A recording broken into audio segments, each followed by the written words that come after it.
नमस्कार, बहुत स्वागत आप सभी का। आप देख रहे हैं आपका प्रोग्राम कहानी कुर्सी की। मैं हूं सौरभ शर्मा, उसकी तरीके से आपके साथ, और चार मेहमान हमारे साथ आज भी मौजूद हैं। हर्षवर्धन त्रिपाठी जी, विजय त्रिवेदी जी, समीर चौगांवकर साहब और एक खबर और यश बैल साहब। बहुत स्वागत आप सभी का कहानी कुर्सी की में। आज बहुत सारी खबरें हैं। कांग्रेस पार्टी के हाईकमान को लेकर के सवाल क्यों, कर्नाटक के अंदर मुख्यमंत्री बदला जाएगा क्या, इसको लेकर प्रश्न फिर से उठने लगे हैं। और अब क्या डीके शिव कुमार की किस्मत खुलेगी आखिर, इस पर हम लोग आज बात करेंगे।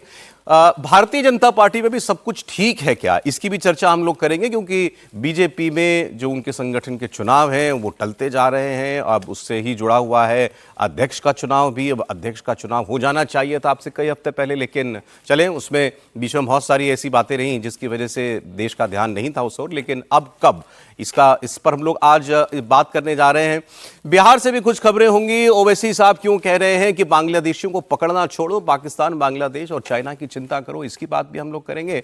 और साथ में भारत की जो इंडिजिनस डिफेंस इंडस्ट्री है उसको लेकर के एक बड़ी पॉजिटिव खबर आज आपके साथ हम लोग शेयर करेंगे। इसके अलावा और बहुत सारी खबरें कहानी कुर्सी की उनकी चर्चा होगी। लेकिन सबसे पहले बात, सर, कांग्रेस पार्टी का हाईकमान कौन है, ये खबर से पहले बता देंगे या खबर के बाद बता देंगे? तो खबर पहले बता देता हूं आपको। कांग्रेस पार्टी में हाईकमान कौन, ये सवाल आप कहेंगे भाई क्यों, तो हम नहीं पूछ रहे ये सवाल तो कांग्रेस वाले पूछ रहे हैं।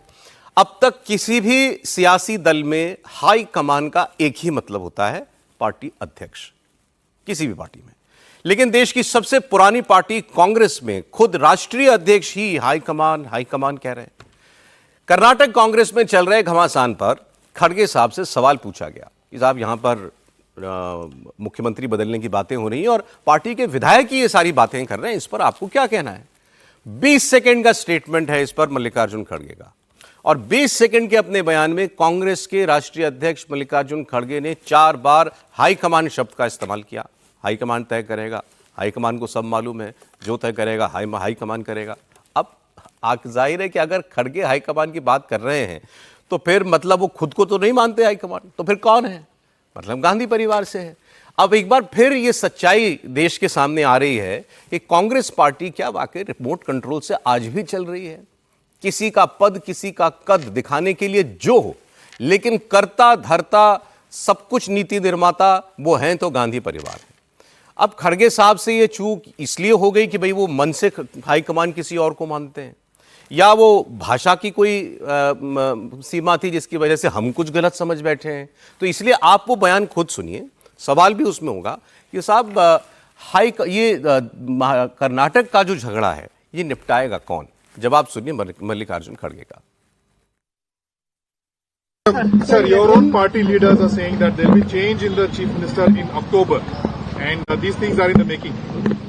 See, that is in the hands of High Command. Nobody can say here what is going in the High Command. This is left to the High Command. High Command has got power to take further actions, but unnecessarily one should not create problem.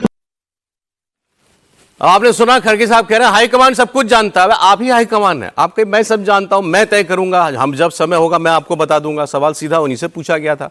अब Bharatiya Janata party ने इस पर मजे लेने शुरू किए। Prahlad Joshi senior leader हैं, उन्होंने कहा देखिए ये सच्चाई तो मल्लिकार्जुन खड़गे से बेहतर कौन जानता है कि पार्टी कौन चला रहा है, क्योंकि दिखाने के लिए उनका स्टैंप होता है, दिखाने के लिए उनका दस्तखत होता है कागज के ऊपर, लेकिन आदेश कहीं और से आता है। तो इसलिए मल्लिकार्जुन खड़गे साहब ने चाहे जानते हुए बोला हो, चाहे अनजाने में बोला हो, लेकिन जो बोला सच बोला। क्या स्थिति है एक राष्ट्रीय अध्यक्ष का, इससे पता चलता है। तो राष्ट्रीय अध्यक्ष वही है, और राष्ट्रीय अध्यक्ष बोलते हैं हाईकमान के हाथ में।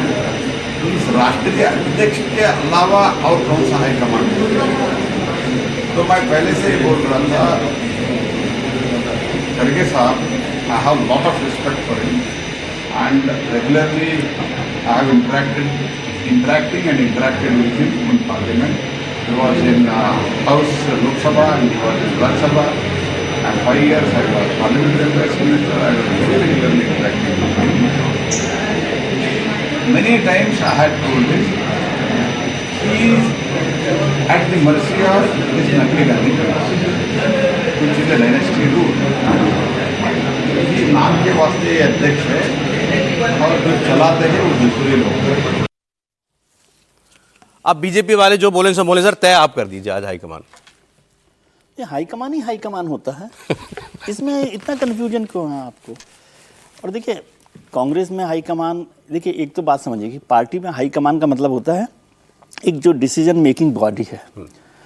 भारतीय जनता पार्टी में एक जमाने में जिसे कहा जाता था कलेक्टिव लीडरशिप, तो कलेक्टिव लीडरशिप हाईकमान होती है। कोई भी पार्टी में अध्यक्ष अकेला फैसला करता है कि आप नड्डा जी, यदि आप यही सवाल नड्डा जी से करते कि उत्तर प्रदेश का अध्यक्ष बदलेंगे, मुख्यमंत्री बदलेंगे क्या, या टी राजा पर फैसला कौन करेगा, तो वो भी यही जवाब देते कि हाईकमान फैसला करेगा। तो वो एक कलेक्टिव लीडरशिप है। लेकिन कांग्रेस में तो ये बहुत साफ है।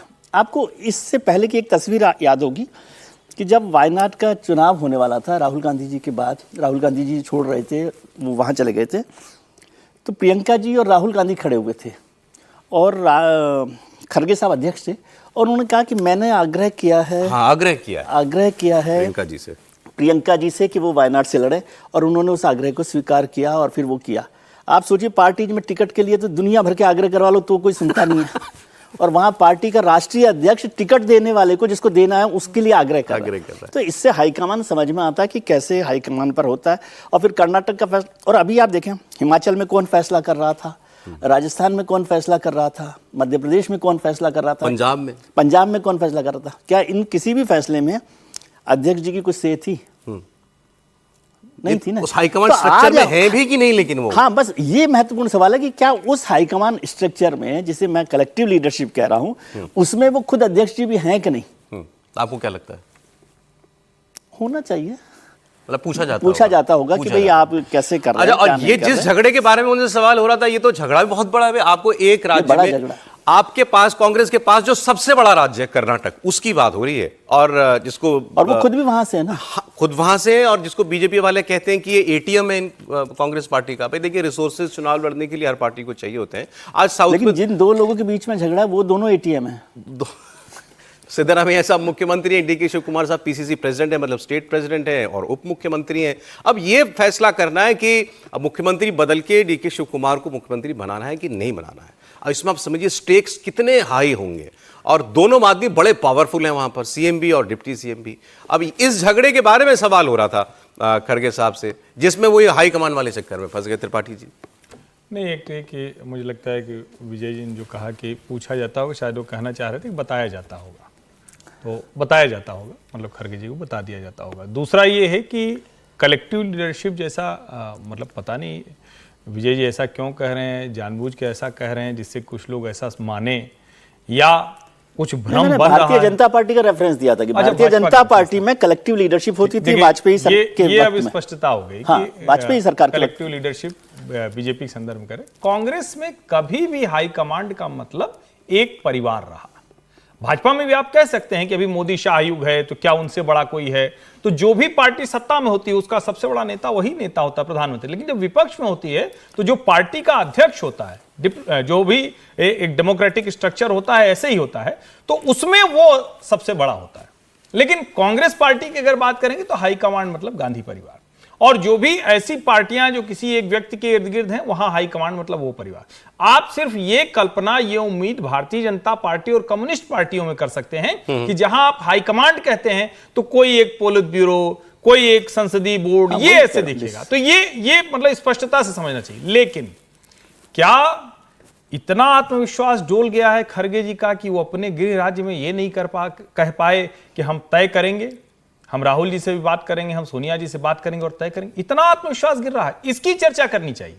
और वो कितना, जिसको कहते हैं चोर की दाढ़ी में तिनका कैसे फंस गया है कि आईटी सेल की हेड हैं सुप्रिया श्रीनेत, वो लगा रही हैं कि बीजेपी हाईकमांड कौन है, तो संघ की फोटो, शी जिनपिंग की फोटो, अडानी की फोटो। इसका मतलब क्या हुआ? इसका मतलब ये हुआ कि पूंछ पे पांव तो पड़ गया।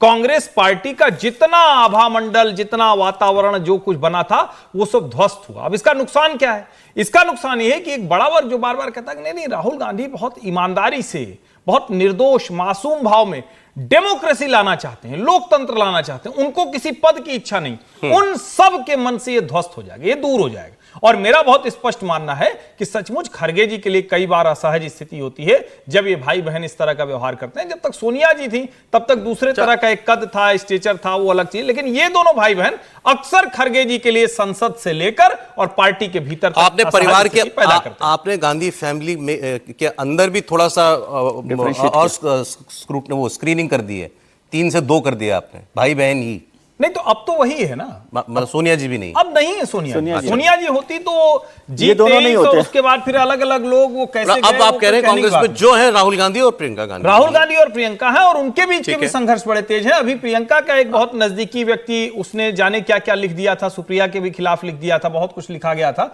तो फिर वहां स्थिति बड़ी खराब हुई। तो कांग्रेस के भीतर 2 ही है, 2 में भी बहुत झगड़ा चल रहा है, बहुत संघर्ष। अब जरा ये मूल प्रश्न पर भी हम लोग आ जाएं सर, तो फिर आगे इस पर भी बात करते हैं। कर्नाटक की खबर है, कांग्रेस पार्टी में मुख्यमंत्री बदलने की मांग हो रही है और इंपॉर्टेंट ये है कि ये मांग कांग्रेस पार्टी के एमएलए कर रहे हैं कर्नाटक के। अब जाहिर है कि बारी समझते हैं कि वक्त समझते हैं कि मेरा आ चुका है डीके शिव कुमार मुख्यमंत्री बनने का, तो उनके जो सपोर्टर हैं वो खुलकर कह रहे हैं, और वो तो ये कह रहे हैं कि हम नहीं बल्कि 100 विधायक हैं जो चाहते हैं कि भाई मुख्यमंत्री बदला जाए। मई 2023 में सिद्धरामैया को मुख्यमंत्री बनाते वक्त मुख्यमंत्री को लेकर एक फॉर्मूला दिया गया था जो कभी अनाउंस नहीं किया गया, लेकिन इसकी जानकारी हर किसी को थी कि भाई ये मुख्यमंत्री टेम्पररी है, मतलब 2 मुख्यमंत्री 5 साल में होंगे, और अब उसे लागू करने की मांग तेज हो गई है। अब इसके बाद ये अटकलें लगाई जा रही हैं कि अगले 3 महीनों में राज्य का अगला मुख्यमंत्री को नया मुख्यमंत्री मिल सकता है, डीके शिव कुमार। हालांकि इन अटकलों के बीच कांग्रेस अध्यक्ष मल्लिकार्जुन खड़गे का ये स्टेटमेंट आया। खड़गे ने कहा कि मुख्यमंत्री बदला जाएगा या नहीं, इस पर फैसला पार्टी की लीडरशिप या हाईकमान करेगी। मई 2023 में कर्नाटक विधानसभा चुनाव में कांग्रेस की बड़ी जीत हुई थी और जीत का सेहरा उस वक्त बंधा था सीधे सीधे डीके शिव कुमार के ऊपर, क्योंकि उस वक्त वो प्रदेश अध्यक्ष थे। इस वजह से मुख्यमंत्री की रेस में सबसे आगे भी वही चल रहे थे। लेकिन अगले ही साल 2024 में लोकसभा का चुनाव था। ऐसे में कांग्रेस पार्टी सिद्धरामैया को नाराज नहीं करना चाहती थी और 2.5 साल के फॉर्मूले पर बात बन गई, ऐसा बताया गया। सिद्धरामैया को पहले 2.5 साल के लिए मुख्यमंत्री बनाया गया। अब उनका ये 2.5 साल मान लें तो नवंबर 2025 में इस साल पूरा हो जाएगा। इसलिए अब उस फॉर्मूले को लागू करने की मांग उठ रही है। सिद्धरामैया की जगह डीके शिव कुमार को मुख्यमंत्री बनाए जाने की मांग हो रही है। इसको लेकर के कुछ बयान जो वहां से आ रहे हैं वो आप लोकल एमएलए के कांग्रेस पार्टी के वो आपको सुनने चाहिए। और दूसरा, अभी जो हाईकमान की हम बात करें, हम तो हाईकमान मतलब स्ट्रक्चर के हिसाब से तो खड़गे साहब को ही कहेंगे, तो हाईकमान के जो पुत्र हैं वो वहाँ मंत्री भी हैं, प्रियंक खड़गे, उनसे भी ये सवाल हुआ तो उन्होंने भी कई बार हाईकमान बोला, लेकिन उन्होंने बड़ी एक साफ बात कह दी कि ये चर्चा नहीं है कहीं भी मुख्यमंत्री बदलने की। मुख्यमंत्री सिद्धरामैया है, पीसीसी प्रेसिडेंट और उप मुख्यमंत्री डीके शिव कुमार हैं और इस पूरी सिस्टम को बदलने का फिलहाल कोई विचार नहीं हो रहा है। सुने, Command has very clearly stated there is nothing of that sort in the decision-making process. It doesn't matter who says what. The High Command has been very clear. Everybody's roles have been well defined. Mr. Siddaramaiah is the Chief Minister. Mr. D.K. Shivakumar is the PCC President and the Deputy Chief Minister. Everybody has been assigned their responsibility through their ministries, and it's our job to ensure we deliver for the people of Karnataka. So irrespective of who says what, the stand by the High Command is extremely clear. ನಾನೊಬ್ಬನೇ ಅಲ್ಲ ರೀ, ನಾನೊಬ್ಬನೇ ಅಲ್ಲ, ಸಾಕಷ್ಟು ಜನ MLAಗಳು, ಸುಮಾರು 100ಕ್ಕೂ ಹೆಚ್ಚು MLAಗಳೆಲ್ಲರೂ ಕೂಡ ಒಂದು ಬದಲಾವಣೆ ಬೇಕು ಅಂಥೇಳಿ ನಿರೀಕ್ಷೆಯಲ್ಲಿ ಇದ್ದಾರೆ. ನಾನೊಬ್ಬನೇ ಅಲ್ಲ, ಸಾಕಷ್ಟು ಜನ ಶಾಸಕರೆಲ್ಲರೂ ಒಂದು ಒಳ್ಳೆ ಆಡಳಿತ ಬೇಕು, ಅವ್ರಿಗೊಂದು ಅವಕಾಶ ಕೊಡಬೇಕು. ಅವರು ಶ್ರಮ ಪಟ್ಟಿದ್ದಾರೆ, ಅವರು ಹೋರಾಟ ಮಾಡಿದ್ದಾರೆ, ಪಕ್ಷ ಸಂಘಟನೆ ಮಾಡಿದ್ದಾರೆ.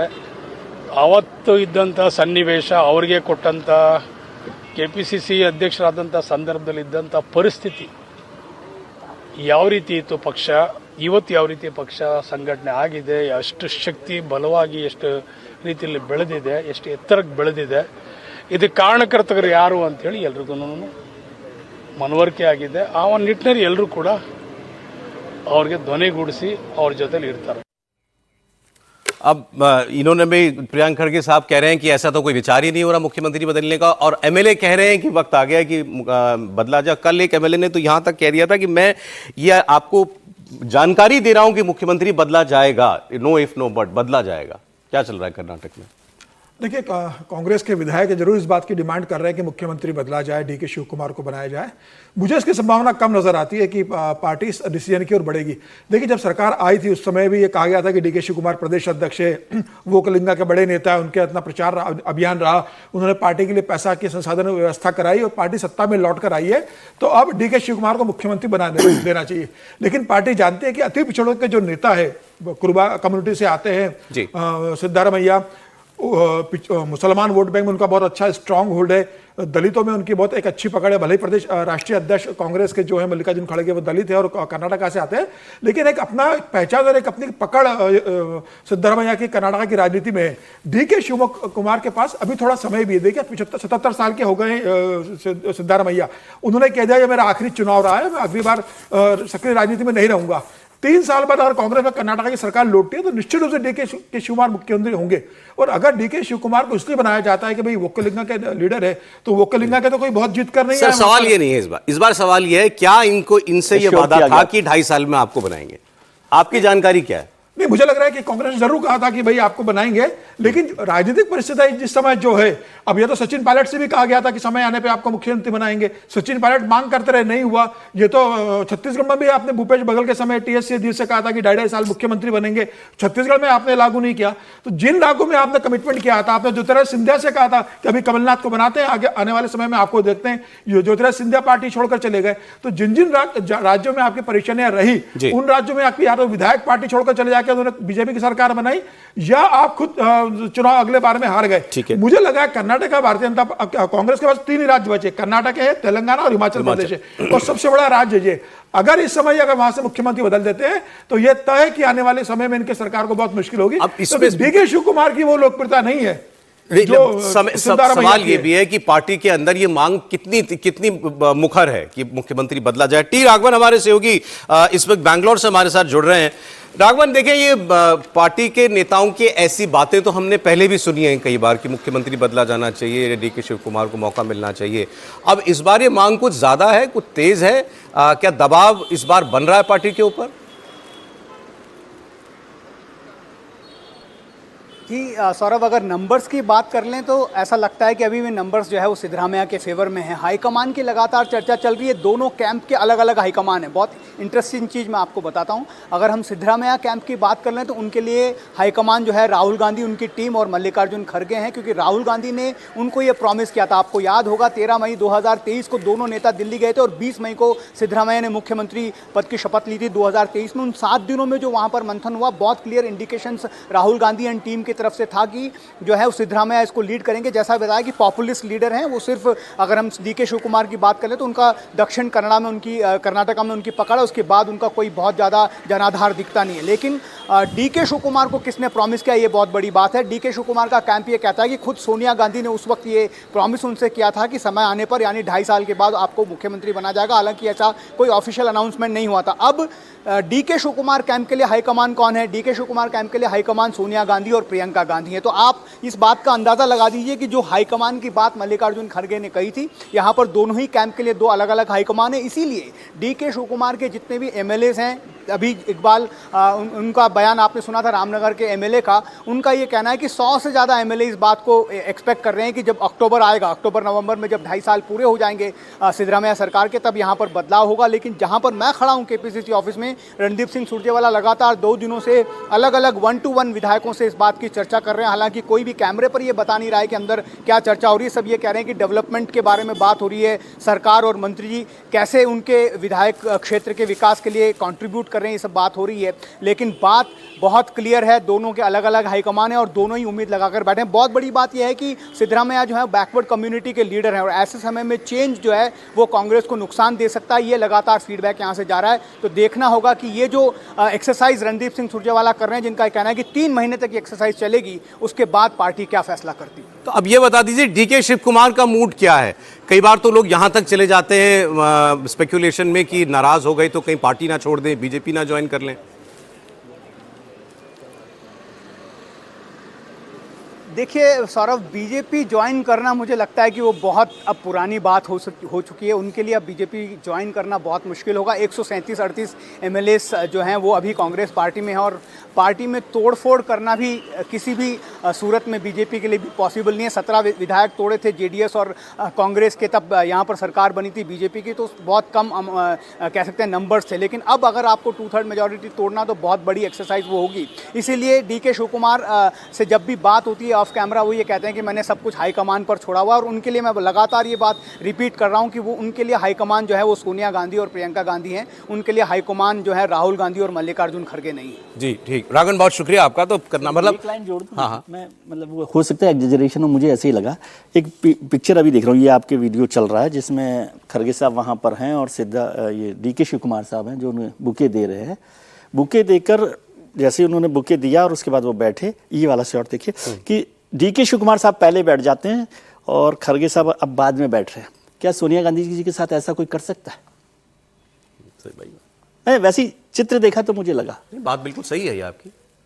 इससे अथॉरिटी पता चलती है, अथॉरिटी की बात है। हाँ, बाकी अरे बैल साहब सोच रहे होंगे कि ये लीडरशिप को लेकर के इतना तमाशा होता है। हमारे यहाँ तो बड़ा क्लियर है भाई, ये इसको प्रमोशन मिलना है तो मिलना है, और इसको टॉप पे जाना है तो जाना है। बिल्कुल सही कह रहे हैं आप। बड़ा क्लियर हायरार्की होती है आर्म फोर्सेस के अंदर। ये पता होता है कि लीडर कौन है और लीडर का पूरा कंट्रोल होता है, उसको रन कैसे करना है, कोई उसको अगेंस्ट नहीं जा सकता। लेकिन यहां मैं एक वर्ड इंग्लिश की सेंटेंस कहना चाहता हूं, द सक्सेस और failure of any organisation depends on its leadership.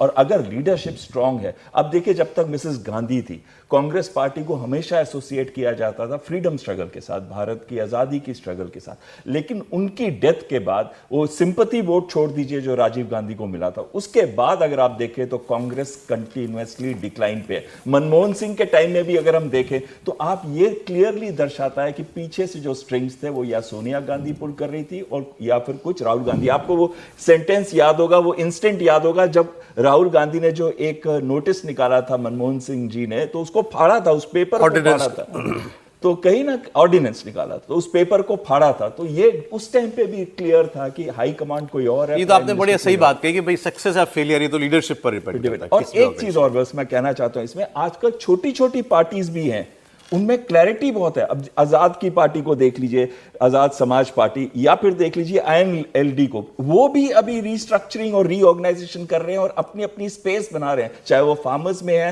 For INLD या चाहे वो दूसरे उसके अंदर है। तो क्लैरिटी इस समय ये नहीं है कांग्रेस के अंदर कि एक्चुअल लीडर कौन है, और ये मेजर प्रॉब्लम है क्योंकि वहां पे दोनों के अलग अलग कैंप्स हैं। और सबसे बड़ी बात है कि हमेशा प्रियंका गांधी सपोर्ट करती थी राहुल गांधी को, लेकिन जब बात आती है मेजर डिसीजंस लेने की तो राहुल गांधी कहीं ना कहीं भाग जाते हैं। जो बात अभी राघवन ने बताई है तो फिर तो ये बड़ी पशोपेश की बात है कांग्रेस पार्टी के लिए कि भाई किसकी जबान की इज्जत रखी जाए। सोनिया जी ने अगर कमिट किया है तो उससे बड़ी कोई बात हो सकती है क्या, अगर डीके शिव कुमार को उन्होंने कमिट किया है?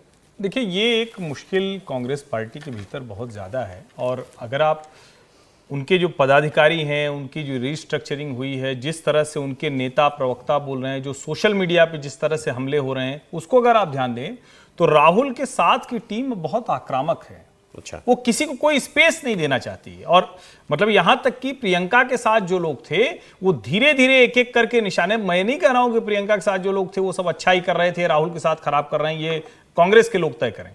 लेकिन अभी राहुल कांग्रेस जो है वही एक तरह से कहें कि कमांड में है, और वो बार बार ये तय कराती कि नहीं ये डिसीजन है और इसको राहुल जी ने तय करके बदलवा दिया या चेंज करा दिया। इसमें कोई, और पहले क्या था कि पहले फिर भी प्रियंका राज्यों के जो दूसरे नेता होते थे उनसे मिलकर एक क्या कहेंगे, दूसरी भाषा में कहें तो थोड़ा डिप्लोमेसी टाइप करती थी। लेकिन अब राहुल कांग्रेस में वो गुंजाइश बहुत कम बची हुई है, और ये बात खड़गे जी तो बहुत अच्छे से जानते हैं। इसीलिए जब उन्होंने हाई कमांड कहा तो हाई कमांड का मतलब बहुत क्लियर था। एक चीज और हुई थी ना, अभी जो थे हमारे सिद्धारमैया साहब ने जो सेंसस करवाई थी, कास्ट सेंसस सर्वे जो भी करवाया था, तो उसमें जब ओबीसी का नंबर 60% से ज़्यादा आ गया तो वो एक मैसेज वो साफ साफ दे रहे थे कि भैया ये सारी जो दुकान है वो मेरी है, क्योंकि 60% से ज़्यादा ओबीसी वहाँ पर हैं कर्नाटक में, और उनके नेता सिद्धारमैया जी हैं। तो ये कांग्रेस आला कमान को भी ये उन्होंने एक मैसेज उस तरह से दिया है, और खड़गे साहब भी उनके साथ खड़े दिखाई देते हैं। तो किस तरह से वो बात होगी, लेकिन आपकी बात महत्वपूर्ण है कि क्या सोनिया जी ने अगर कमिट किया है तो उसको कमिटमेंट को पूरा रखा जाएगा, किया जाएगा। रखा जाएगा। और जैसा डीके शिव ने कुमार बहुत का मेहनत की है, मेहनत बहुत की है, सेक्रीफाइस भी किया है sacrifice उस भी आदमी बहुत ने, मतलब डीके के साथ दो माइनस पॉइंट है ना सौरभ जी। एक तो ये है कि डीके, ठीक है आप लोग जानते ही होंगे, लेकिन फिर से बता दूं कि देश के दूसरे सबसे अमीर विधायक हैं वो, 1,500 करोड़ की संपत्ति है उनकी। उनसे अमीर एक भाजपा के विधायक हैं पराग शाह मेरे ख्याल से, वरना वही सबसे अमीर हैं। लेकिन अमीरी के साथ क्या आता है, बहुत से करप्शन के चार्जेज उनके ऊपर आते हैं, बहुत से आरोप आते हैं, जेल में जाना पड़ा। ज्यादा मुश्किल दूसरा है, ज्यादा मुश्किल है कि 3 राज्य हैं कांग्रेस के।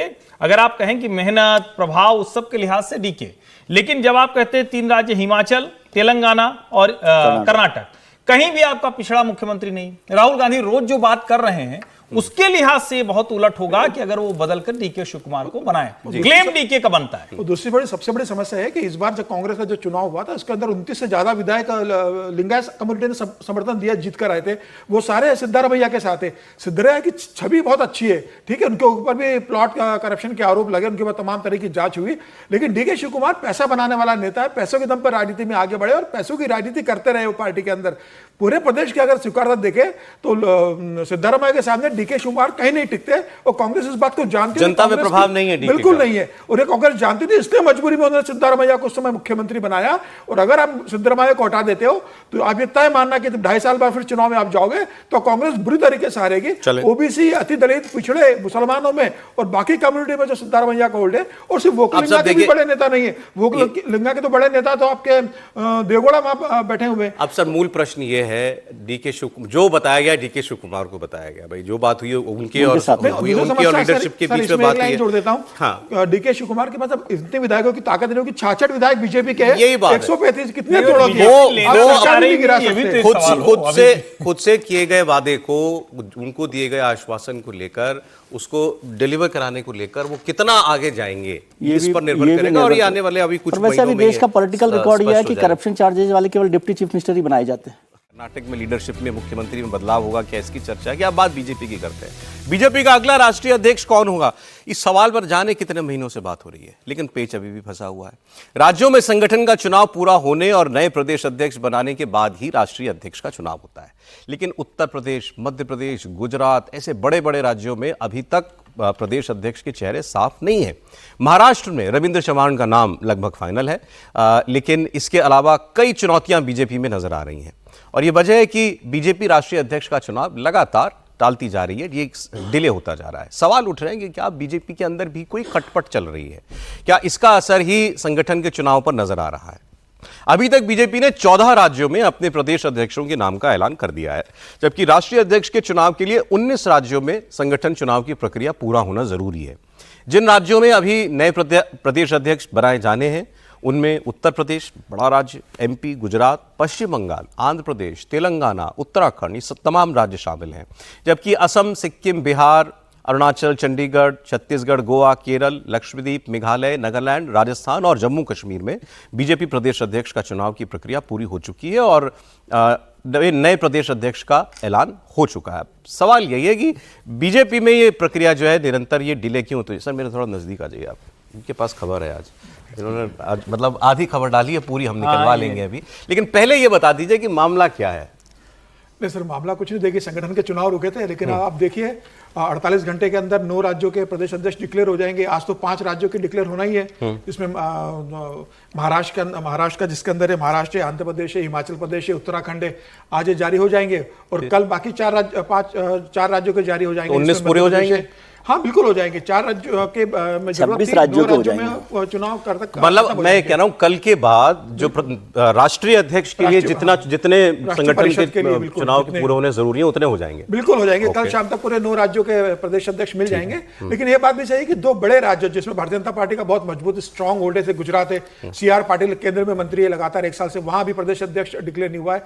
और सबसे बड़ा उत्तर प्रदेश इतना बड़ा राज्य है, तो जनवरी 23 में कार्यकाल खत्म हो गया था चौधरी साहब का, भूपेन्द्र चौधरी जी का, जब राष्ट्रीय अध्यक्ष का कार्यकाल खत्म हुआ था, उसके बाद से लगातार वहां पर अभी प्रदेश अध्यक्ष नहीं है। तो उत्तर प्रदेश एक बड़ा राज्य की वहां पर आपको करना है, तो क्या उत्तर प्रदेश में राष्ट्रीय अध्यक्ष का चुनाव होने के बाद फिर वो अगला प्रदेश अध्यक्ष का चुनाव करेंगे, ये भी हो सकता है। कोई जरूरी नहीं कि उत्तर प्रदेश का अध्यक्ष पहले तय कर दे उसके बाद राष्ट्रीय अध्यक्ष का नहीं, तो कहीं पेच जो है इन्हीं राज्यों में फंसा हुआ है, कौन है यहाँ प्रदेश अध्यक्ष बने तब जाके गाड़ी राष्ट्रीय अध्यक्ष तक पहुंचेगी। प्रॉब्लम तो है ना कहीं, विचार विमर्श बहुत गहन हो रहा है। ये मान कर चल सकते हैं कि पार्टी तय कर रही है कि भाई ये अब चुनाव को देखते हुए किसी को लिया पेज जाए। फंसा होने को ही दूसरी भाषा में कहते हैं विचार विचार विमर्श विमर्श ज्यादा हो रहा है। भाई जहां मामला बिल्कुल साफ हो वहां इतने विचार लेकिन विमर्श आप की उनके जरूरत नहीं ट्रैप होती। में आ रहे हैं, आप उनसे खबर पूछिए ना हाँ राष्ट्रीय चलिए, अध्यक्ष खबर वाले। आज इन्होंने एक ट्वीट किया, एक्स पर पोस्ट किया है, ट्वीट किया है और इन्होंने कहा है कि 3 संभावनाएं हैं। सर मैं बता दूं, आप बता देंगे? बिल्कुल आप बता दीजिए। इन्होंने कहा 3 संभावनाएं हैं। एक महिला राष्ट्रीय अध्यक्ष मिल सकती है बीजेपी को, या उनके अलावा एक पूर्व मुख्यमंत्री, या एक ऐसे व्यक्ति जो मुख्यमंत्री बनते बनते रह गए। Right sir? तो अब नाम ही बता दीजिए ना, रखा क्या है इसमें?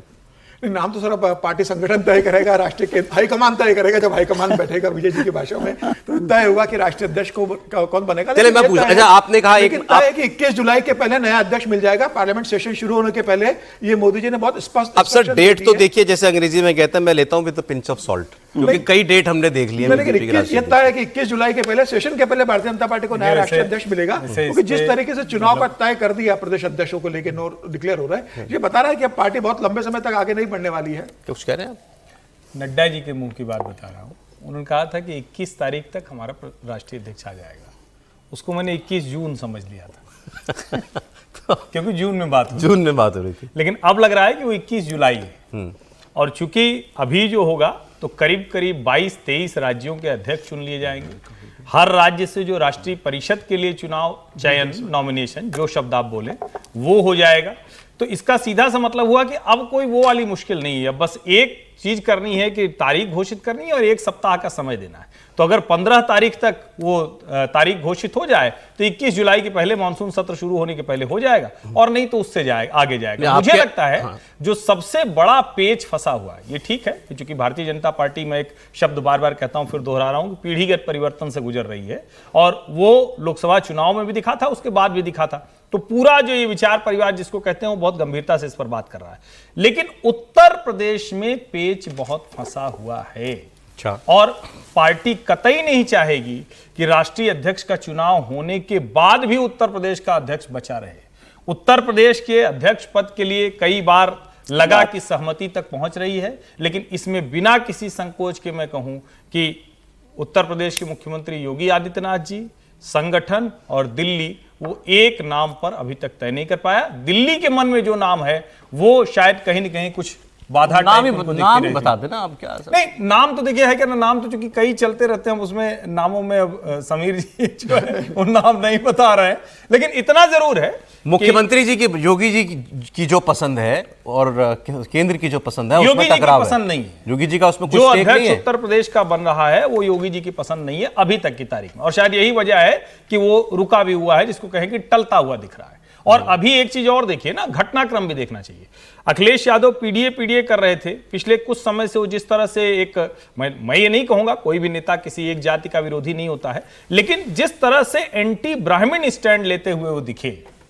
उत्तर प्रदेश का सबसे बड़ा जातीय समूह ब्राह्मण है, भले ही बार बार हम कहें, और नरेंद्र मोदी जैसा ओबीसी समाज से आने वाला व्यक्ति प्रधानमंत्री है।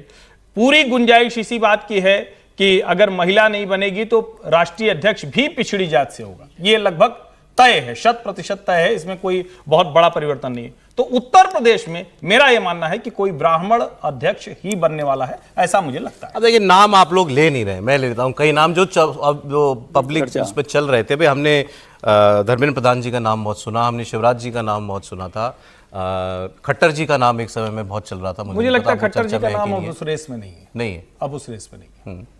खट्टर जी मतलब जिन वजहों से वो वहां तक हैं, वो उसकी एक सीमा दिखती है, और पार्टी के भीतर भी ये माना जाता है। निश्चित तौर पर वो नरेंद्र मोदी के बहुत नजदीकी हैं, संघ के प्रचारक हैं, बहुत सादगी वाले जीवन है, लेकिन जितनी केशव मौर्य जी का नाम भी चलता था।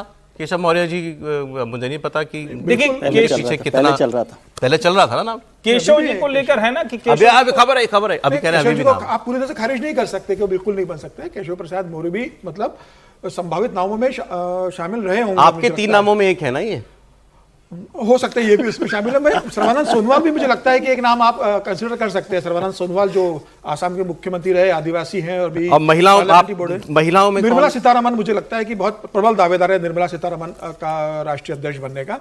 मुझे लगता है कि अगर दक्षिण से होगा और महिला का होगा तो निर्मला सीतारमण प्रमुख दावेदार है कि प्रधानमंत्री मोदी ने रक्षा मंत्री बनाया, वित्त मंत्री बनाया, साउथ से आती है, अब एक वेल नोन चेहरा है, तो मुझे लग रहा है कि निर्मला सीतारमण एक्चुअली सर इन नामों पर इतनी चर्चाएं, इतनी बहस हो चुकी है कि अब वो लोगों को भी लग रहा होगा यार वही नाम बार बार सवाल इसलिए यही है कि अब इस महीने जो आपने डेट दी है उसकी चर्चा करें। अब ये 21 जुलाई जो है इस तक हो जाएगा कि नहीं हो जाएगा। समीर जी कह रहे हैं, वैसे तो सही बात है कि भाई जो तय करना हाई कमांड तय करता है, लेकिन मुझे लगता है कि भारतीय जनता पार्टी को अगर ये तय करना होगा तो वो कोई महिला में भी ऐसा व्यक्ति तय करेगा ना जो कांग्रेस के लिए मुसीबत दे, जो पूरे उत्तर भारत सहित पश्चिम पूर्व सब जगह जिसका प्रभाव हो। जैसे एक नाम मुझे स्मृति ईरानी का लगता है। अभी आज के समय में देखें, और राहुल गांधी के सामने जिस तरह से जाके चुनाव लड़के वो जीती थी, ठीक है पिछला चुनाव ये खबर आ रही है महेंद्र भट्ट बने रहेंगे उत्तराखंड बीजेपी हो गया था उनका, कल ही हो गया, कल नॉमिनेशन था, कल पहले से अध्यक्ष उनका नाम तय हो गया, 5 अध्यक्ष तय हो गए ना कल राज्यों। महाराष्ट्र का भी तय हो गया, महाराष्ट्र का भी तय, रविंद्र चौहान। सर आज आप ग्रहण ज्यादा कर रहे हैं, प्रधान कम क्या इस खबर पे? नहीं, मैं तो इसलिए कर रहा हूँ क्योंकि आपने पूरी खबर ही अलग तरीके से की है। अच्छा, ये जितनी आप खबर कर रहे हैं कि चुनाव हो रहा है, राष्ट्र कौन सा चुनाव हो रहा है, ये सारी चुनाव टालने की एक्सरसाइज हो रही है भारतीय जनता पार्टी में। भारतीय जनता पार्टी में कब प्रदेश अध्यक्ष का चुनाव हुआ, भारतीय जनता पार्टी में कब राष्ट्रीय अध्यक्ष का चुनाव हुआ, और ये जो पिछले 6 महीने से एक्सरसाइज हो रही है, और आज जो आप एक्सरसाइज कर रहे हैं वो चुनाव टालने की एक्सरसाइज हो रही है ना। तो आप गुजरात में जो चुनाव नहीं, इस महीने भी राष्ट्रीय अध्यक्ष नहीं हो जाएगा, लेकिन ये मत कहिए चुनाव, आप 2 चीजें अलग अलग है। नहीं सर, राष्ट्रीय अध्यक्ष का चुनाव होना अलग बात अलग है सर। कोई लड़े तो मना नहीं, चुनाव का मतलब नहीं, लड़ता कोई नहीं बीजेपी। चुनाव तो तभी होता है लड़े सर। शिवराज सिंह चौहान 2000 में मध्य प्रदेश अभी तो ये सारी एक्सरसाइज हो रही है ना, गुजरात में क्या हो रहा है, उत्तर प्रदेश में क्या हो रहा है, वो सब एक्सरसाइज वो हो रही है। और राष्ट्रीय अध्यक्ष के चुनाव के लिए भी सब लोग, मतलब कोई मैं इसमें गलत सही की बात नहीं कर रहा, इसको आप चुनाव मत कहिए कि चुनाव हो रहा है। और वैसे मेरे हिसाब से मैं ये मानता हूँ कि कोई भी अध्यक्ष हो, भारतीय जनता पार्टी के मौजूदा भारतीय जनता पार्टी के परमानेंट अध्यक्ष अमित शाह जी है। अब अमित शाह जी के अंडर में कौन अध्यक्ष रहना चाहता है, ये नाम तय। बड़ी सीधी बात कह दी सर आपने। मैं तो अब मेरे को तो ये बात जहां पावर है, बात सही है, पावर तो वही है। नहीं, लेकिन इसको यूं भी तो देख सकते हैं ना, क्या आपको लगता है कि जो कुछ अमित शाह तय कर लेते हैं वही सब हो जाता है?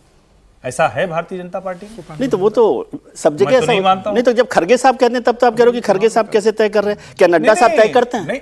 नड्डा साहब के पास तो मिलने भी नहीं जाते लोग। इस सवाल का जवाब दीजिए, आप जवाब दीजिए इस सवाल का। क्या नड्डा साहब के पास एक्चुअल पावर है पार्टी संगठन की? देखिए एक बात समझिए, जब भी अमित शाह जी जो है, अमित शाह जी का रोल क्या है पार्टी संगठन में? देखिए अमित शाह का रोल 2 है। एक तो अमित शाह चूंकि गृह मंत्रालय और सहकारिता मंत्रालय पे हैं, तो बड़ी महत्वपूर्ण भूमिका उनकी है सरकार के भीतर, और जिस जगह पर वो बैठे उनके पास बहुत काम है।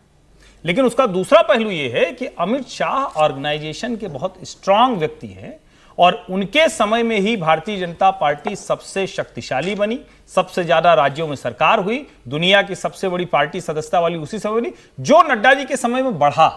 तो मेरा ये मानना है कि जब सरकार में कोई पार्टी होती तो उसका जो अध्यक्ष होता है सरकार की नीतियों को ही आगे बढ़ाने वाला होता है। अब इसमें तो किसी को कोई भ्रम होना नहीं चाहिए कि अमित शाह नंबर 2 हैं, शक्तिशाली हैं, इसमें तो कोई बहस नहीं है। लेकिन मैं इस पर सहमत नहीं होता। संगठन के फैसले कौन ले रहा है?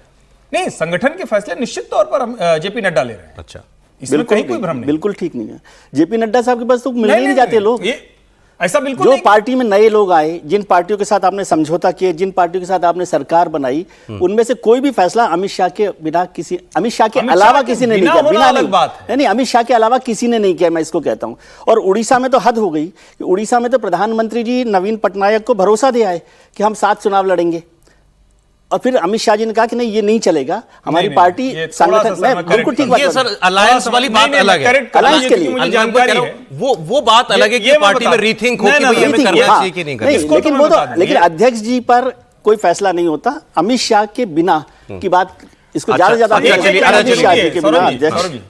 उड़ीसा में कोई अमित शाह ने नरेंद्र मोदी का फैसला नहीं पलटा। ओडिशा की यूनिट ने बहुत स्पष्ट तौर पर कहा कि ये हमारी ताकत है, हम चुनाव अकेले लड़ेंगे, जीतेंगे, जिसे केंद्रीय नेतृत्व में माना।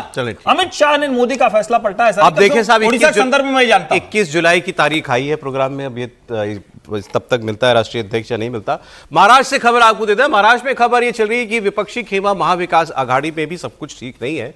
कांग्रेस आने वाली बीएमसी चुनाव में जो इस साल हो सकता है, अकेले लड़ने पर विचार कर रही है। दरअसल शिवसेना यूबीटी मतलब उद्धव ठाकरे की पार्टी और वो लगातार राज ठाकरे के एमएनएस के साथ संपर्क में, और वो दोनों पार्टियां गठबंधन के संकेत दे रही हैं। उद्धव और राज ठाकरे की इस बढ़ती नजदीकी के बाद कांग्रेस अलर्ट है, इसलिए अब कांग्रेस आने वाले बीएमसी इलेक्शन में अकेले जाना चाहती है, ऐसा लग रहा है। और ऐसे में माना जा रहा है कि मुंबई में महाविकास आघाड़ी में एक टूट हो सकती है। बीएमसी इलेक्शन में अकेले उतरने को लेकर इस संदर्भ में मुंबई कांग्रेस के तमाम बड़े नेताओं से फीडबैक भी लिया गया है, और ज्यादातर नेताओं का यह मानना है कि ठाकरे के साथ गठबंधन में चुनाव लड़ने पर पार्टी को नुकसान होगा। मुंबई में पार्टी का वजूद बचाने के लिए ज्यादा से ज्यादा सीटों पर कांग्रेस को लड़ना चाहिए, ऐसा उनके अंदर से फीडबैक आया है। और 7 जुलाई तक संभवतः मुंबई कांग्रेस अकेले लड़ने पर कोई निर्णय भी ले लेगी। आपको बता दें, महाराष्ट्र में इस साल के आखिर तक स्थानीय निकाय चुनाव हो सकते हैं। राज्य में स्थानीय निकाय में 29 नगर निगम हैं, 248 नगर परिषद हैं, 42 नगर पंचायत हैं, 32 जिला परिषद हैं और 336 पंचायत समितियां हैं। और इसमें बीएमसी के चुनाव 227 सीटों के लिए होते हैं। और इस इलेक्शन को आप एक मिनी असेंबली इलेक्शन जैसा भी मान सकते हैं, क्योंकि बहुत बड़ा चुनाव होता है पूरे राज्य के अंदर। तो पूरे दमखम के साथ जो है इसमें पार्टियां उतरेंगी। राज ठाकरे साहब का एक स्टेटमेंट है, उनसे भी लगातार ये बातें हो रही हैं कि आप उद्धव ठाकरे के साथ हाथ मिला रहे हैं या नहीं। अभी तस्वीर में तो दिखे थे एक साथ कहीं पर, सुनते हैं।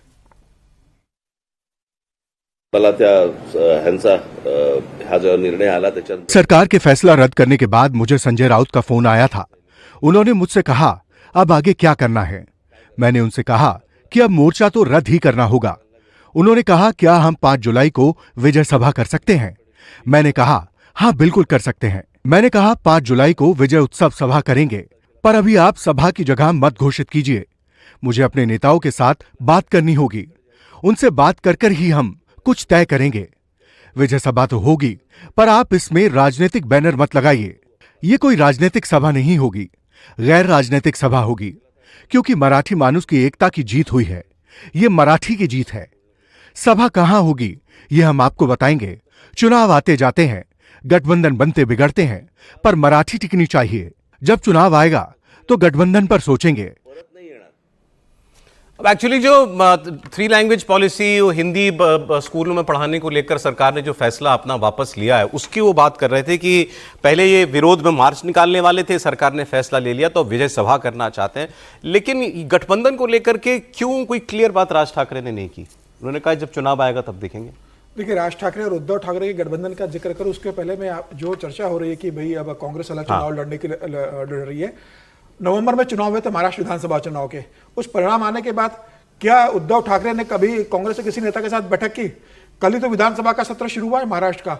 उसके पहले कांग्रेस ने संदेश भेजा था उद्धव ठाकरे के पास कि देवेंद्र फडणवीस सरकार को किन मुद्दों पर घेरना है, एक बैठक कर लेते। उद्धव ठाकरे ने फोन पे आने से ना कर दिया, बोल दिया पार्टी के नेताओं से बात कीजिए। उद्धव ठाकरे ने ये बात आपने सॉरी बीच में आपको थॉट प्रोसेस रोक रहा हूं, लेकिन मुझे बड़ी अटपटी लगी थी कि ये जो बातें हो रही हैं ये संजय राउत और राज ठाकरे के बीच में हो रही है। क्यों नहीं सीधे बात हो रही है उद्धव ठाकरे? नहीं, बात हो रही है, 2 बार दोनों के फोन पे बात हो चुकी है। उद्धव ठाकरे की हुई है, आदित्य ठाकरे ने भी वहां पर राज ठाकरे से बात की है। संजय राउत वैसे संदेश देके जा रहे हैं, बातचीत तो राज ठाकरे उद्धव ठाकरे दोनों आपस में करेंगे, और राज ठाकरे भी जानते हैं कि उद्धव के बिना कुछ होना नहीं है, तो दोनों की बातचीत हो रही है। अब मराठी वोट बैंक के अलावा दोनों को फोकस है कि भाई पहले अपन बीएमसी बचाओ, पुणे म्युनिसिपल कॉर्पोरेशन बचा लो, नासिक में अपनी सरकार बना लो। पैसा कहां से आएगा? इनके दोनों के जो कैडर है वो कॉर्पोरेशन में ठेकेदारी करके, जो शाखा प्रमुख जो इनके जो रहते हैं वो सारे ठेका करते हैं। राज ठाकरे के पास कॉर्पोरेशन है? नहीं, पहले नासिक कॉर्पोरेशन थी, अब कोई कॉर्पोरेशन, अब तो एक भी एक पार्षद नहीं है उसके पास, 4 पार्षद नगर निगम में है। तो अब इनके पास समस्या पैसों की है कि शिवसेना चलेगी कैसे उद्धव ठाकरे, बाला साहब ठाकरे की पार्टी, जब तक कैडर के पास पैसा नहीं आएगा। तो मुझे लग रहा है इनका ध्यान पूरा बीएमसी के ऊपर है कि बीएमसी आने के बाद पैसा भी आएगा, एक थोड़ी पॉलिटिकल स्टेबिलिटी भी आएगी, और फिर 2029 लोकसभा चुनाव और 2030 के विधानसभा चुनाव की तैयारी करेंगे। सर, हमने कुछ महीने पहले ही भी चर्चा की थी कि बीएमसी इलेक्शन में, मतलब सरकार जब अभी बनी है बीजेपी महायुति की, कि अब अकेले जाएंगे उद्धव ठाकरे, तो ये तो अब बात बहुत पहले से चल रही है। अब ये क्लियर है कि कांग्रेस अलग और टूट चुका है गठबंधन, ये घोषणा नहीं हुई, गठबंधन टूट चुका है। साथ में कोई बैठक नहीं हो रही है, कोई संवाद नहीं हो रहा है। उद्धव ठाकरे ने कह दिया कि मुझे अपने वापस मूल वोट बैंक पर लौटना पड़ेगा, वो फिर हिंदुत्व का हो या मराठी का हो, ये तय हो गया है। उद्धव ठाकरे को समझ में आ गया है कि कांग्रेस के साथ जाकर वो कुछ समय के लिए मुख्यमंत्री जरूर बन गए, लेकिन पार्टी चली गई, बाला साहब का सम्मान चला गया, हिंदू वोट चला गया, मराठी वोट बैंक चला गया। अब वो वापस पाने के लिए राज ठाकरे से हाथ मिला रहे हैं और अपनी लाइन अलग बना रहे हैं। अब ये बताएं कि उद्धव ठाकरे को राज ठाकरे से हाथ मिला के मिल क्या जाएगा, जब आपने बताया कि अब बेस कोई बचा नहीं राज ठाकरे का? सर, डूबते को तिनके का सहारा है, दोनों डूबे हुए हैं। थोड़ा बहुत कुछ मिल जाएगा, लेकिन यह तय है कि अगर भारतीय जनता पार्टी अकेले भी अगर बीएमसी लड़ती है 227 सीटों पे, तो भारतीय जनता पार्टी अकेली बीएमसी में सबसे बड़ी पार्टी बनने की स्थिति में है और वो अपना मेयर बना सकती है। उसे किसी की गठबंधन की जरूरत नहीं, ना एकनाथ शिंदे की जरूरत है, ना उद्धव ठाकरे की जरूरत है। अब जरा महाराज की बात हो गई, अब आपको मैं दिल्ली की कुछ खबरें दे रहा हूं। पहले साहब आपके पास आता हूं मैं इस पर। दिल्ली में कुछ डेवलपमेंट्स हो रही हैं। दिल्ली की जो नई सरकार आई है, कुछ काम उसने किए हैं, उसकी चर्चा करते हैं। पहले दिल्ली में रेलवे पटरियों के आसपास से झुग्गियां सरकार ने हटाई, बुलडोजर चलाया और ये काम सरकार का बड़ी चर्चा में रहा है। इस पर हाईकोर्ट का आदेश भी था, लेकिन कोई काम ये कर नहीं रहा था क्योंकि इसमें वोट बैंक भी जुड़ा हुआ है और इसमें बांग्लादेशी वाला और रोहिंग्या वाला मैटर भी है।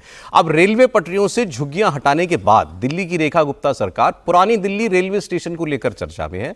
रेखा गुप्ता ने रेल मंत्री अश्विनी वैष्णव को चिट्ठी लिखकर पुरानी दिल्ली रेलवे स्टेशन का नाम बदलने की मांग की है और उन्होंने प्रस्ताव दिया है कि स्टेशन का नाम महाराजा अग्रसेन रेलवे स्टेशन किया जाए। रेखा गुप्ता ने कहा है कि महाराजा अग्रसेन समाज सेवा, समानता, न्याय के प्रतीक हैं, इसलिए उनके सम्मान में नामकरण बिल्कुल जायज होगा।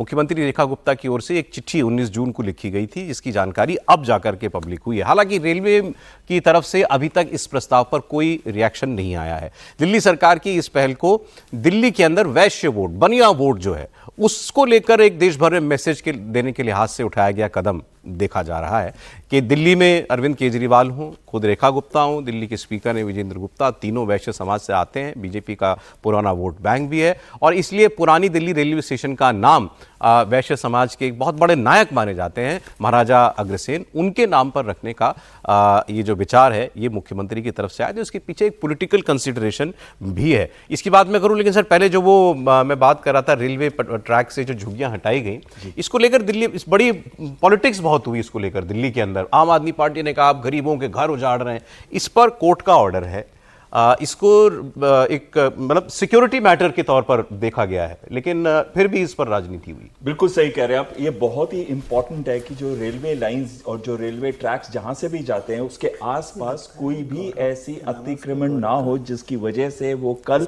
रेलवे ट्रैक्स के ऊपर कोई भी ऐसा मेजर एक्सीडेंट कर सके। यानी कि आपको तो थोड़े से ही कुछ बोल्ट्स को निकालना है और आप वहां पे एक मेजर एक्सीडेंट कर सकते हैं।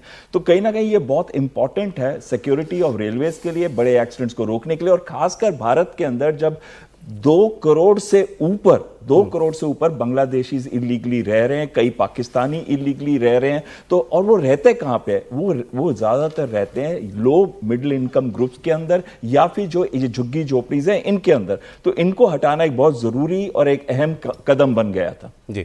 अच्छा, दिल्ली सरकार का एक और कदम आपको बता दूं, 10 से 15 साल पुरानी कारें आज से दिल्ली में बेकार हो जाएंगी।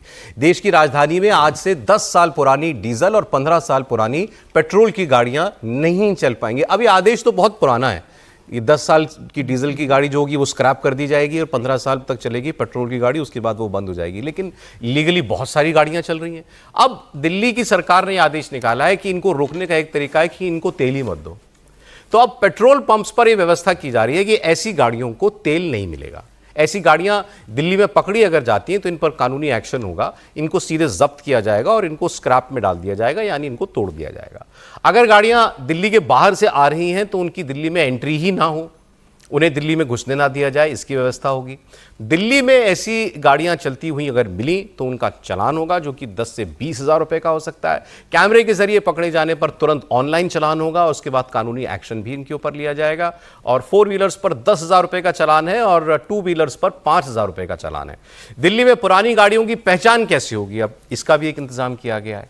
पुरानी गाड़ियों की पहचान के लिए दिल्ली के सभी पेट्रोल पंप्स पर ANPR यानी automatic number plate recognition system लगाया गया है। ये 2-2 कैमरे लगा दिए गए हैं। ये नंबर प्लेट को स्कैन करके पता लगाएंगे कि गाड़ी कितनी पुरानी है, उसको डेटाबेस से मैच करेंगे RTO के। और अगर कोई वाहन तय समय सीमा से ज़्यादा पुराना पाया गया तो फ्यूल स्टेशन का अटेंडेंट उसे फ्यूल देने से मना कर देगा। इसके अलावा सरकार की तरफ से यह कहा गया है कि हमारी टीमें पेट्रोल पंप्स पर तैनात रहेंगी। और क्योंकि पेट्रोल पंप मालिकों ने इसमें कहा कि साहब हम नहीं चाहते कि हमारे पेट्रोल पंप पर इसको लेकर लड़ाई झगड़ा हो, हम तेल देने से मना करेंगे, कस्टमर हमसे लड़ाई करेगा। और आप हमसे ये तो बिल्कुल ही उम्मीद मत कीजिए कि हम गाड़ी इंपाउंड कर लेंगे या गाड़ी हम रोक सकते हैं। हम किसी की गाड़ी नहीं रोक सकते। ये काम तो पुलिस को करना पड़ेगा या सरकार को करना पड़ेगा। तो वो व्यवस्था आज से दिल्ली में होगी। लेकिन इसमें एक पेच है और ये भी पेट्रोल पंप ओनर्स नहीं बताया कि आप जैसे मसलन जो दिल्ली में रहते हैं, अगर उनको मालूम हो, मतलब आप मयूर विहार में रह रहे हैं, आप ईस्ट दिल्ली में रह रहे हैं, आप नहीं देंगे दिल्ली में उसको तेल, वो थोड़ी 10 किलोमीटर दूर जाके गाजियाबाद है, वहाँ से तेल डलवा लाएगा। आप अगर थोड़ा और आगे आ जाएं तो ये नोएडा लग जाता है, यहाँ से दिल्ली तो घिरा हुआ, उसके तो कई बॉर्डर हैं दिल्ली के, तो तेल लेना कोई बहुत बड़ी चीज़ नहीं है। लेकिन सवाल ये है कि पोल्यूशन से निपटने के लिए ये कदम कितना ज़रूरी है उठाया जाना। सर, आप तो दिल्ली में रहते हैं। नहीं, देखिए, ऐसे जिस तरह से पूरी बात सरकार ने की है और आपने इसको बहुत विस्तार से बताया, उससे तो लगता है कि बहुत अच्छा काम कर रही है। लेकिन इसका एक प्रैक्टिकल एस्पेक्ट ये भी है कि हिंदुस्तान में जो व्यवस्था है उसमें गाड़ियाँ लोग खरीदते हैं। यदि बहुत सारे लोग हैं जो 10 साल पुरानी गाड़ियाँ उन लोगों के पास है जो या तो बुजुर्ग हो गए हैं, क्योंकि नए लोग तो नई नई गाड़ियाँ भी खरीदते रहते हैं, रिटायर्ड लोग हैं, अब उनकी गाड़ी कम चलती है, उस गाड़ी की कंडीशन बहुत अच्छी है, ठीक ठाक है, जो सिंगल ड्रिवन जिसे गाड़ियाँ कहते हैं आप, तो क्या उन गाड़ियों को इसलिए हटा दिया जाएगा क्योंकि आप 10 साल पुरानी गाड़ी हो गई? रूल इज रूल नहीं, रूल इज रूल मतलब लोगों के लिए होते हैं ना रूल। एक तो ये कॉन्सेप्ट में समझना चाहिए कि कानून किसके लिए बनाते हैं हम, लोगों के लिए कानून बनाते हैं या कानून लोगों के लिए बनाते हैं? पोल्यूशन को लेकर सर रूल बना था, ये कोर्ट की तरफ से बना हुआ रूल है। पोल्यूशन के तो बहुत सारे काम होने थे, अभी वो नहीं हुए हैं, फिर वही बात आएगी पराली से लेकर और सारी बातों तक, यमुना तक, सारी बातों पर काम हो। लेकिन मैं समझता हूँ कि आम आदमी को कम से कम परेशानी हो, इस पर सरकारों को ध्यान देना चाहिए। उसमें जितना पोल्यूशन पर काम हो रहा है, मैं उसके लिए नहीं कह रहा कि इसको नहीं रोकना चाहिए, लेकिन अच्छा, आप दिल्ली में जो गाड़ी आएगी, मान लीजिए जयपुर से गाड़ी आ रही है, पुरानी गाड़ी, आपने तो दिल्ली में रोक रखी है, तो आप उसको यहाँ पर रोक देंगे धोलकुआ पर? उसमें जो फैमिली आ रही है जयपुर से या चंडीगढ़ से आ रही है या रानीखेत से आ रही है, तो उसे कहाँ रोकेंगे? सर, प्रैक्टिकल प्रॉब्लम्स ये, मैं तो वही बात रिपीट करूंगा, अगर कोई कानून बनाया गया है तो अच्छी है, उसके जिस नियत से बनाया गया है वो देखना होगा ना। आपको अगर पोल्यूशन रोकना है तो उसका एक एस्पेक्ट है कि दिल्ली में पुरानी गाड़ियां ज्यादा प्रदूषण फैलाती हैं। सौरभ जी, एक चीज मैं कहना चाहता हूं इसके ऊपर कि जो पार्टिकुलेट मैटर 2.5 है वो सबसे ज्यादा पॉल्यूशन क्रिएट करता है, और दिल्ली मोस्ट पॉल्यूटेड कैपिटल है, और वो आता है 2 व्हीलर्स और 3 व्हीलर्स से या फिर डीजल व्हीकल से। तो ये जो डिसीजन हाई कोर्ट का था बिल्कुल सही था। अगर हमें मोस्ट पॉल्यूटेड कैपिटल से हटना है, हमें जो पॉल्यूशन की वजह से इतनी सारी बीमारियां हो रही हैं, कैंसर तक भी हो रही है, तो उससे हटना है, तो ये कदम बहुत जरूरी। आइए अब बात करते हैं एक ही राज्य इस साल जहां पर चुनाव होना है, बिहार की। वोटर लिस्ट वहां पर इस वक्त सबसे बड़ा मुद्दा बन गई है। बिहार में चुनाव से पहले वोटर लिस्ट के रिवीजन को लेकर सियासत में बहुत गर्मी है। आरजेडी नहीं, अब तो बंगाल की टीएमसी भी इसका विरोध कर रही है, क्योंकि अगले साल वहां पर चुनाव है और उनको लगता है कि इलेक्शन कमीशन चुनाव से पहले वहां भी ये प्रोसेस करेगा। इसे लेकर टीएमसी का 5 सदस्यीय डेलीगेशन चुनाव आयोग से मिला और चुनाव आयोग के वोटर लिस्ट के रिवीजन के फैसले पर अपना विरोध जताया। बिहार में 22 साल के बाद वोटर लिस्ट में यह रिवीजन हो रहा है। इससे पहले 2003 में वोटर लिस्ट में रिवीजन हुआ था। बिहार में करीब 4 महीने बाद विधानसभा चुनाव है और उससे पहले वोटर लिस्ट में रिवीजन के फैसले को लेकर अब विपक्षी पार्टियां सवाल उठा रही हैं। टीएमसी ने इसके विरोध में आज चुनाव आयोग से मिलकर शिकायत भी की, क्योंकि बिहार चुनाव के तुरंत बाद पश्चिम बंगाल में इलेक्शन होगा। टीएमसी को डर है कि कहीं बिहार की तर्ज पर बंगाल में भी वोटर लिस्ट में इस तरीके से रिवीजन ना हो। इसे लेकर ही टीएमसी का प्रतिनिधि मंडल चुनाव आयोग से मिलने पहुंचा था।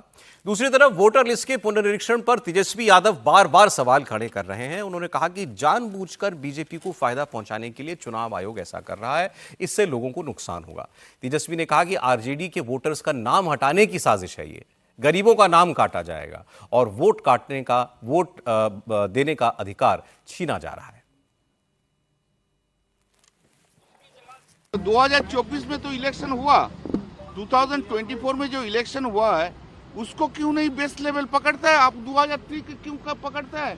और 2003 से 2024 जो जिसको एनरोल्ड हो गया वोटर, उनके जो वोट दिया, आप कैसे डिलीट करने सकता है? आप कैसे डेट ऑफ बर्थ का आप क्यों उसने बोला ठीक है 2024 में जो इलेक्शन हुआ है उसको बेस्ट लेवल करने के लिए कंसीडर करेंगे।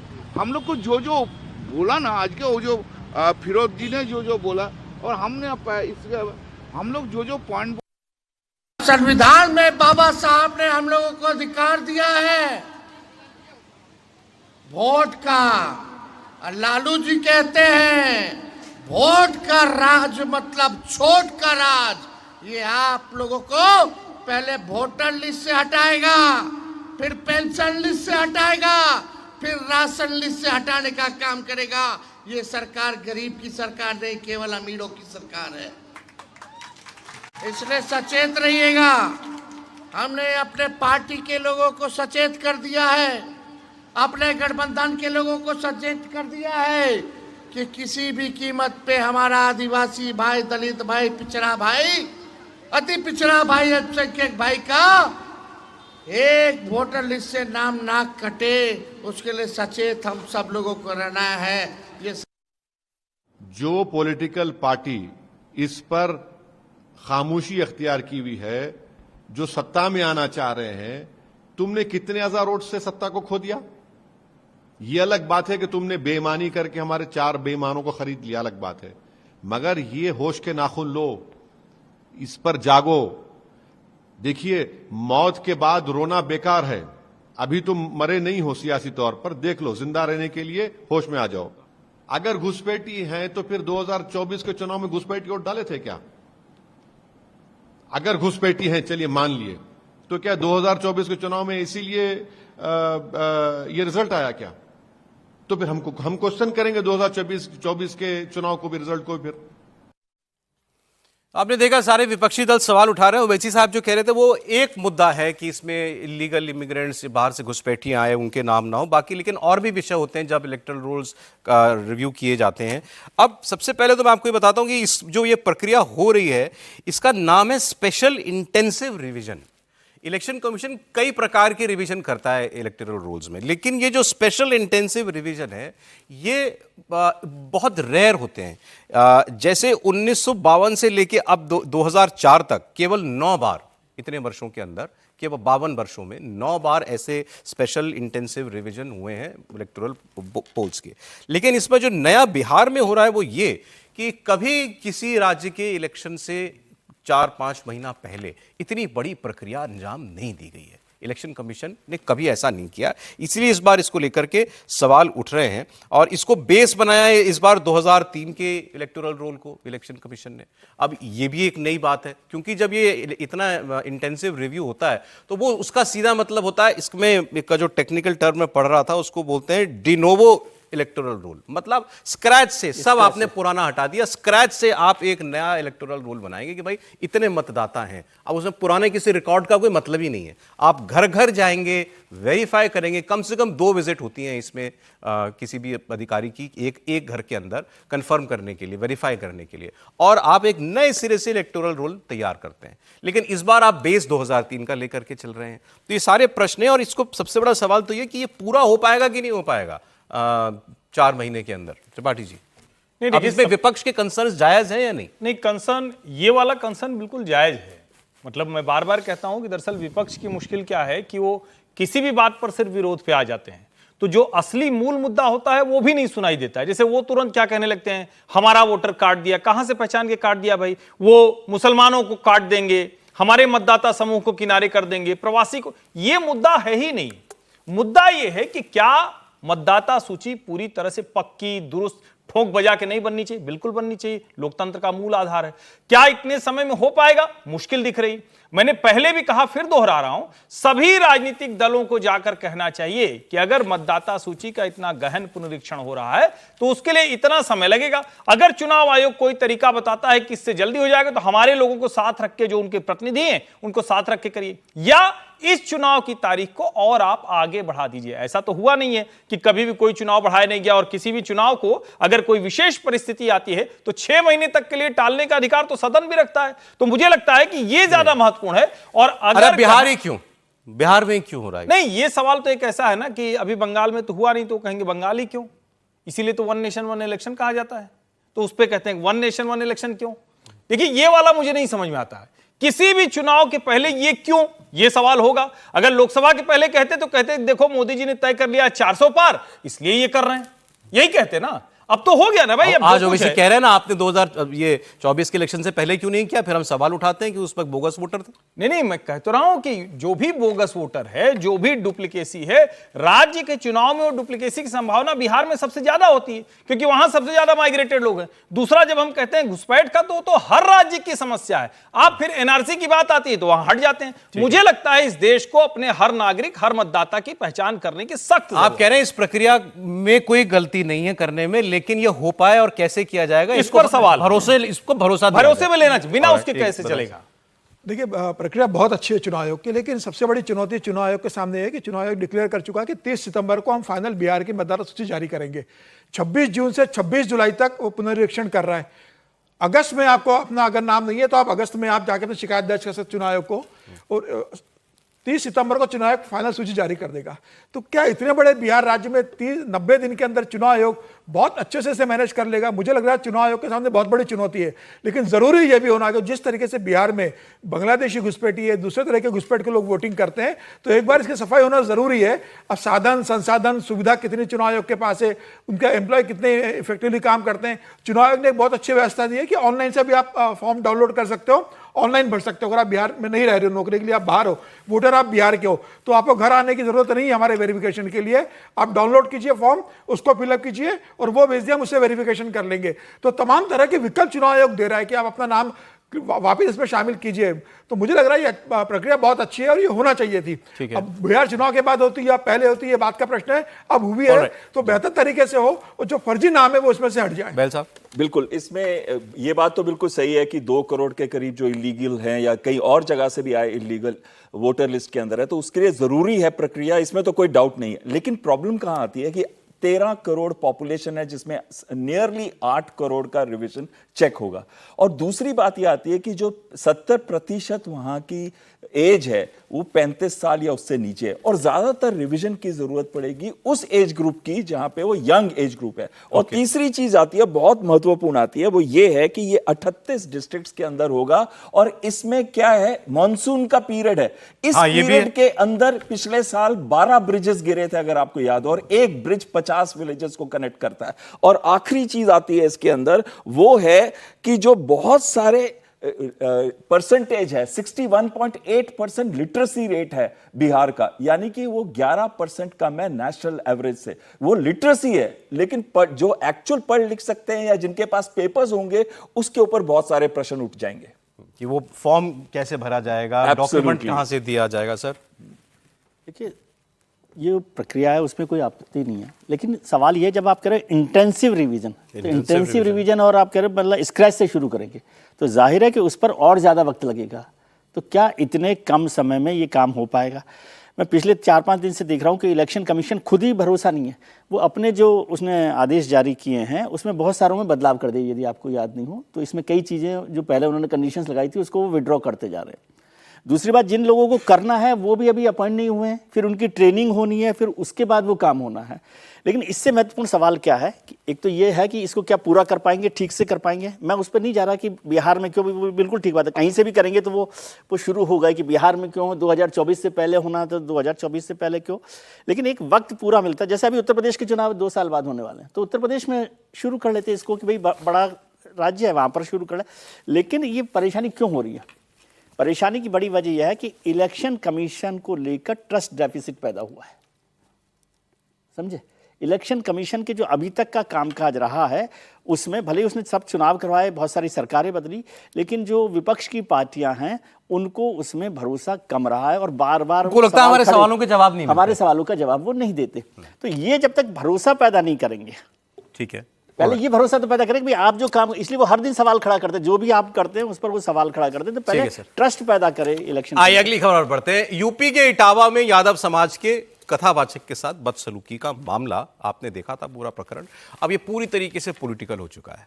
इस मुद्दे पर बाबा बागेश्वर, धीरेन्द्र शास्त्री और समाजवादी पार्टी के अध्यक्ष अखिलेश यादव भी अब आमने सामने। अखिलेश यादव ने आरोप लगाया था कि बाबा बागेश्वर कथा कहने के लिए टेबल के नीचे से पैसा लेते हैं, 50 लाख रुपए फीस लेते हैं, उन्हें कथा में बुलाने के लिए सबकी हैसियत नहीं है। अखिलेश यादव की इस बात के बाद धीरेन्द्र शास्त्री ने भी जवाब दिया। उन्होंने कहा कि कुछ लोग जानबूझकर मेरे खिलाफ प्रायोजित भ्रम फैला रहे हैं, ऐसे लोगों की बातों से मुझे कोई फर्क नहीं पड़ता। गांव वालों को सब पता है कि ये यादव ही है कथावाचक, क्योंकि जिस परिवार को कथा करानी थी उन पे इतना संसाधन पैसा नहीं था कि लाखों रुपए वाले कथावाचक बुला लें, क्योंकि कई कथावाचक हैं जो 50 लाख रुपए लेते हैं। कोई किसी की हैसियत है कि धीरेन्द्र शास्त्री को बुला ले अपने घर कथा के लिए? कोई अंडर टेबल लेगा वो बाबा पैसे? आप पता करवा लीजिए, अंडर टेबल नहीं लेते हैं वो धीरेन्द्र शास्त्री क्या? कथा वाचने की पता नहीं कितनी कीमत होगी उनकी, फ्री थोड़े नहीं। तो ये यादव लोग कथा कहते, तो कथा तो हर समाज के लोग कह रहे हैं। बड़ी संख्या में जो गैर बरादरियां हैं, सब बरादरी करती हैं कथा। तो क्योंकि ये परिवार गरीब था तो इन्हें सस्ते में कथा वाचक मिल गए, वो हमारे समाज के। विवाद बढ़े नहीं, झगड़ा बढ़े नहीं, इसलिए मैंने उन्हें बुला करके यहां सम्मान कर दिया। प्रायोजित चीजें हैं और इसमें कुछ लोग अपनी राजनीतिक स्थितियां ठीक करने के लिए, अद्भुत बात यह है और सबसे विचित्र बात इस देश की यही है कि समर्थक को लाभ हो या ना हो, पर जातिवाद से जातिवाद के नेताओं को लाभ जरूर हो जाए। देखिए, जिसको जो कहना है वो कहेंगे, हाथी चले बाजार, तो हम तो अपने हिसाब से कार्य करते रहेंगे, जो सेवा है वो करते रहेंगे। हिंदुओं को भी हम अपनी परंपरा का पालन कर रहे हैं, सनातन परंपरा का प्रचार कर रहे हैं, हिंदुओं के लिए जी रहे हैं, हिंदुओं के लिए जिएंगे, हिंदुओं के लिए मरेंगे।